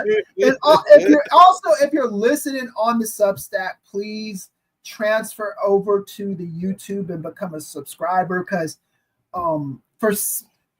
people are liking the video. There's like 6 likes in the Substack. You know, okay. I'm getting hearts and comments and shit. Okay, it's not transferring to the YouTube channel. So I do think the way we fix any good comments on the Substack? Nah, not so. It's like appreciate you, Professor. Entertaining show. That's about it. So like nothing like. Hey, Hollywood movies have promoted themselves with less, Chris. Right. Yeah, I'm about to say we I think there's a way. It's just we're gonna have to figure out how to get the user Joe Jackson says entertaining. Yeah. get the live Substack with the things. And I think it's gonna, because the way I sign into Substack is the way you sign into StreamYard, right? What they do is they send you a notification code on your YouTube or to your email for the StreamYard, and then you sign in that way. That's how it is with Substack too. So I'll just have to with Ray just see, and maybe he can figure out how some of that stuff goes. Yeah. And we'll get this shit taken care of, and I think by the summer we will be in a decent financial shape with with all the extracurriculars, because I have more hope for that with the growth of the Substack, because like I said, the Substack, I'm on pace to make as much as I make teaching my college classes. So I think we could get to that point with YouTube and Patreon and all that. We just have to we got to crack the code, and we've been cracking this shit for a decade. So help us out. Yeah. Yes, help us out. Appreciate everybody that is joining us from Substack. And for those of you that like the more politically themed conversations, don't worry. We have a podcast, a dedicated political podcast in the works, featuring one Professor Chris Ely. We just ain't got the details worked out yet, but it's coming. It's coming at some point. Yeah. It could drop at any minute. So any minute. You ain't ready for it. Yes. But if you stay ready, you ain't got to get ready. Right. Indeed. And also, hey, guys, come on over. He is dropping like 3 credits worth. What do credits go like? $400 a credit over there in Fullerton. He's dropping 3 credits worth. And all we asking is to come over to the YouTube for free, and $3 if you come in for the Patreon. That's $1 a credit. For 1 semester. Come on. You can't beat that anywhere in education. $1 a credit. Right. You don't have to take out no loans. Nope. Get a get a nearly free political science. You ain't even got to buy a uniform. You can watch this in your pajamas. Right. we ain't gonna make no claims like Trump University and be like you can earn a whole degree, but you right. You get more than you were before you came in. Yes. You can't put us on your resume. I studied for 3 years at Nefarious Media, and we ain't gonna give you no gold card either. No, not even you, Nicki Minaj. We ain't got one for you. More on that later. But if you do want to support us here at the Nefarious Media Network, where we are creating truthful, thoughtful, turned up commentary on the world in the way that it is, not the way that they want to tell you that it is, there are ways you can help us out, because we are in the midst of the drive for 500 Patreon subscribers, which will allow us funds to do a lot of different things here at the network. It'll allow us to upgrade equipment. I noticed my laptop is starting to go on its way out. And so I've got a laptop I got my eye on. Not ready to pull the trigger on it just yet, but it'll help us upgrade our equipment. It'll help us bring in new people to the team, maybe even another producer. So Ray won't feel guilty that he showed up late, man. It'll help us devote more time to the Patreon itself and promote exclusive shows like the Avengers Initiative on the Patreon, like Kung Fu Island Season 2, which is coming eventually with me and Brent Chittenden. So we got a lot of things planned here for the network, and you helping us out on Patreon will go a long ways towards meeting some of those goals. And here at YouTube, 500 subscribers gets us halfway to monetization. So we're trying to do some big things here, man. Do something with our dash while we have time to utilize it. So if you enjoy the conversation, if you think we are entertaining, as so many people on Substack are saying, then support your team. But that's going to bring it into this edition of the Parlay. We'll be back on Monday. Yes, quick turnaround. We'll be back Monday with one of the biggest kings of sports in a while, where not only will we talk about what happened today at the NBA trade deadline in depth, but we will also talk about the Super Bowl, Ray. Oh, yeah. The Super Bowl between the Patriots and the Seahawks. Who will win? We don't know, but we'll tell you on Monday. We'll probably also have our thoughts on the Bad Bunny halftime show, because a lot of people got thoughts about Bad Bunny on these streets. I hope he doesn't sing a lick of English at that Super Bowl show, just to troll everybody. Yes. Stay in Spanish, man. Just sing everything in Spanish. Yeah, Bad Bunny, we support you, brother. Yeah. Don't even say hello. Just come out. Me, I'm on Bad Bunny. Don't even say thank you at the end and be like, gracias. Buenos noches. Adios. Right?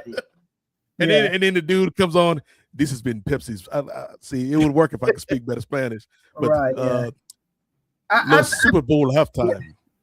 Yeah. Presentada. I gotta say this too. I think Drake took the biggest L at the Grammys this year, and he wasn't even at the show. More so than Macklemore. I think the Grammys are just I think they're just trying to like do right by Kendrick Lamar.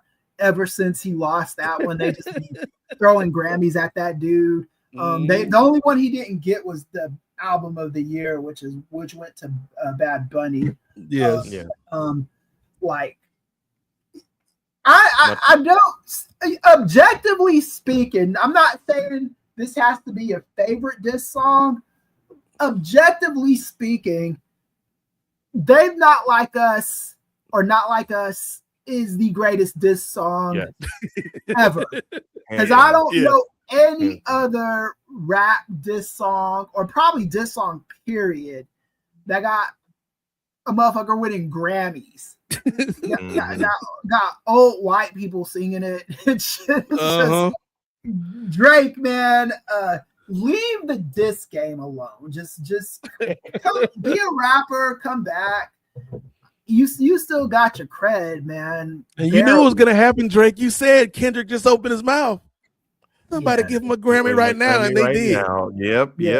Mm-hmm. Yeah. You can minimize that all you want, Kendrick. I mean Drake. That song struck a chord and touched a generation of people, man. I can't even explain it, but it just did.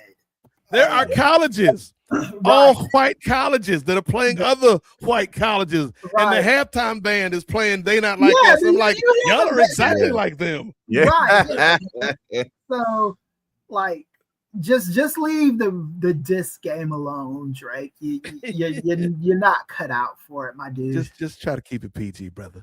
Right? Yeah. Although Drake did have a little victory. I don't know if you guys heard about. There was an anonymous poll between 58 NFL players that asked them who would they rather see dead or alive perform at the halftime show. 13 of the players mentioned Michael Jackson. 11 of the players mentioned Drake. So little victories, brother. Little victories. Yeah, I'll give you that.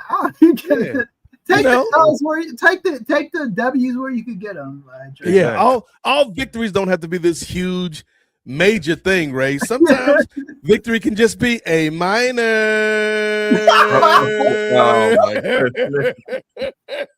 And on that note, you can find me on Twitter at the number 8 MOZAIK at Black or at Nate Mosaic 757 on Blue Sky, at Black Nate BLAQUE_Nate on Instagram. And if that wasn't enough, Ray Williams, I got a whole story about me up right now and my whole career at the NNPS TV telecom website. Oh, nice. So if you want to learn more about me, cool, then you can check that out. Yeah, they got a story about me and my whole career, son. I'm like Roy Jones Jr. Y'all must have forgot. But yeah, if y'all want to check that out, learn a little bit more about me, head over to NNPS Telecom and check out the article done by Beth Scott, who did a great job with that. But yeah, that's gonna do it for this edition of the Parlay. Appreciate everybody for checking us out. For Ray, for Chris, I am the Godfather named, and for Prince, R.I.P. I am the Godfather, Nate Milton. We'll see y'all on Monday. Hit the music, Ray.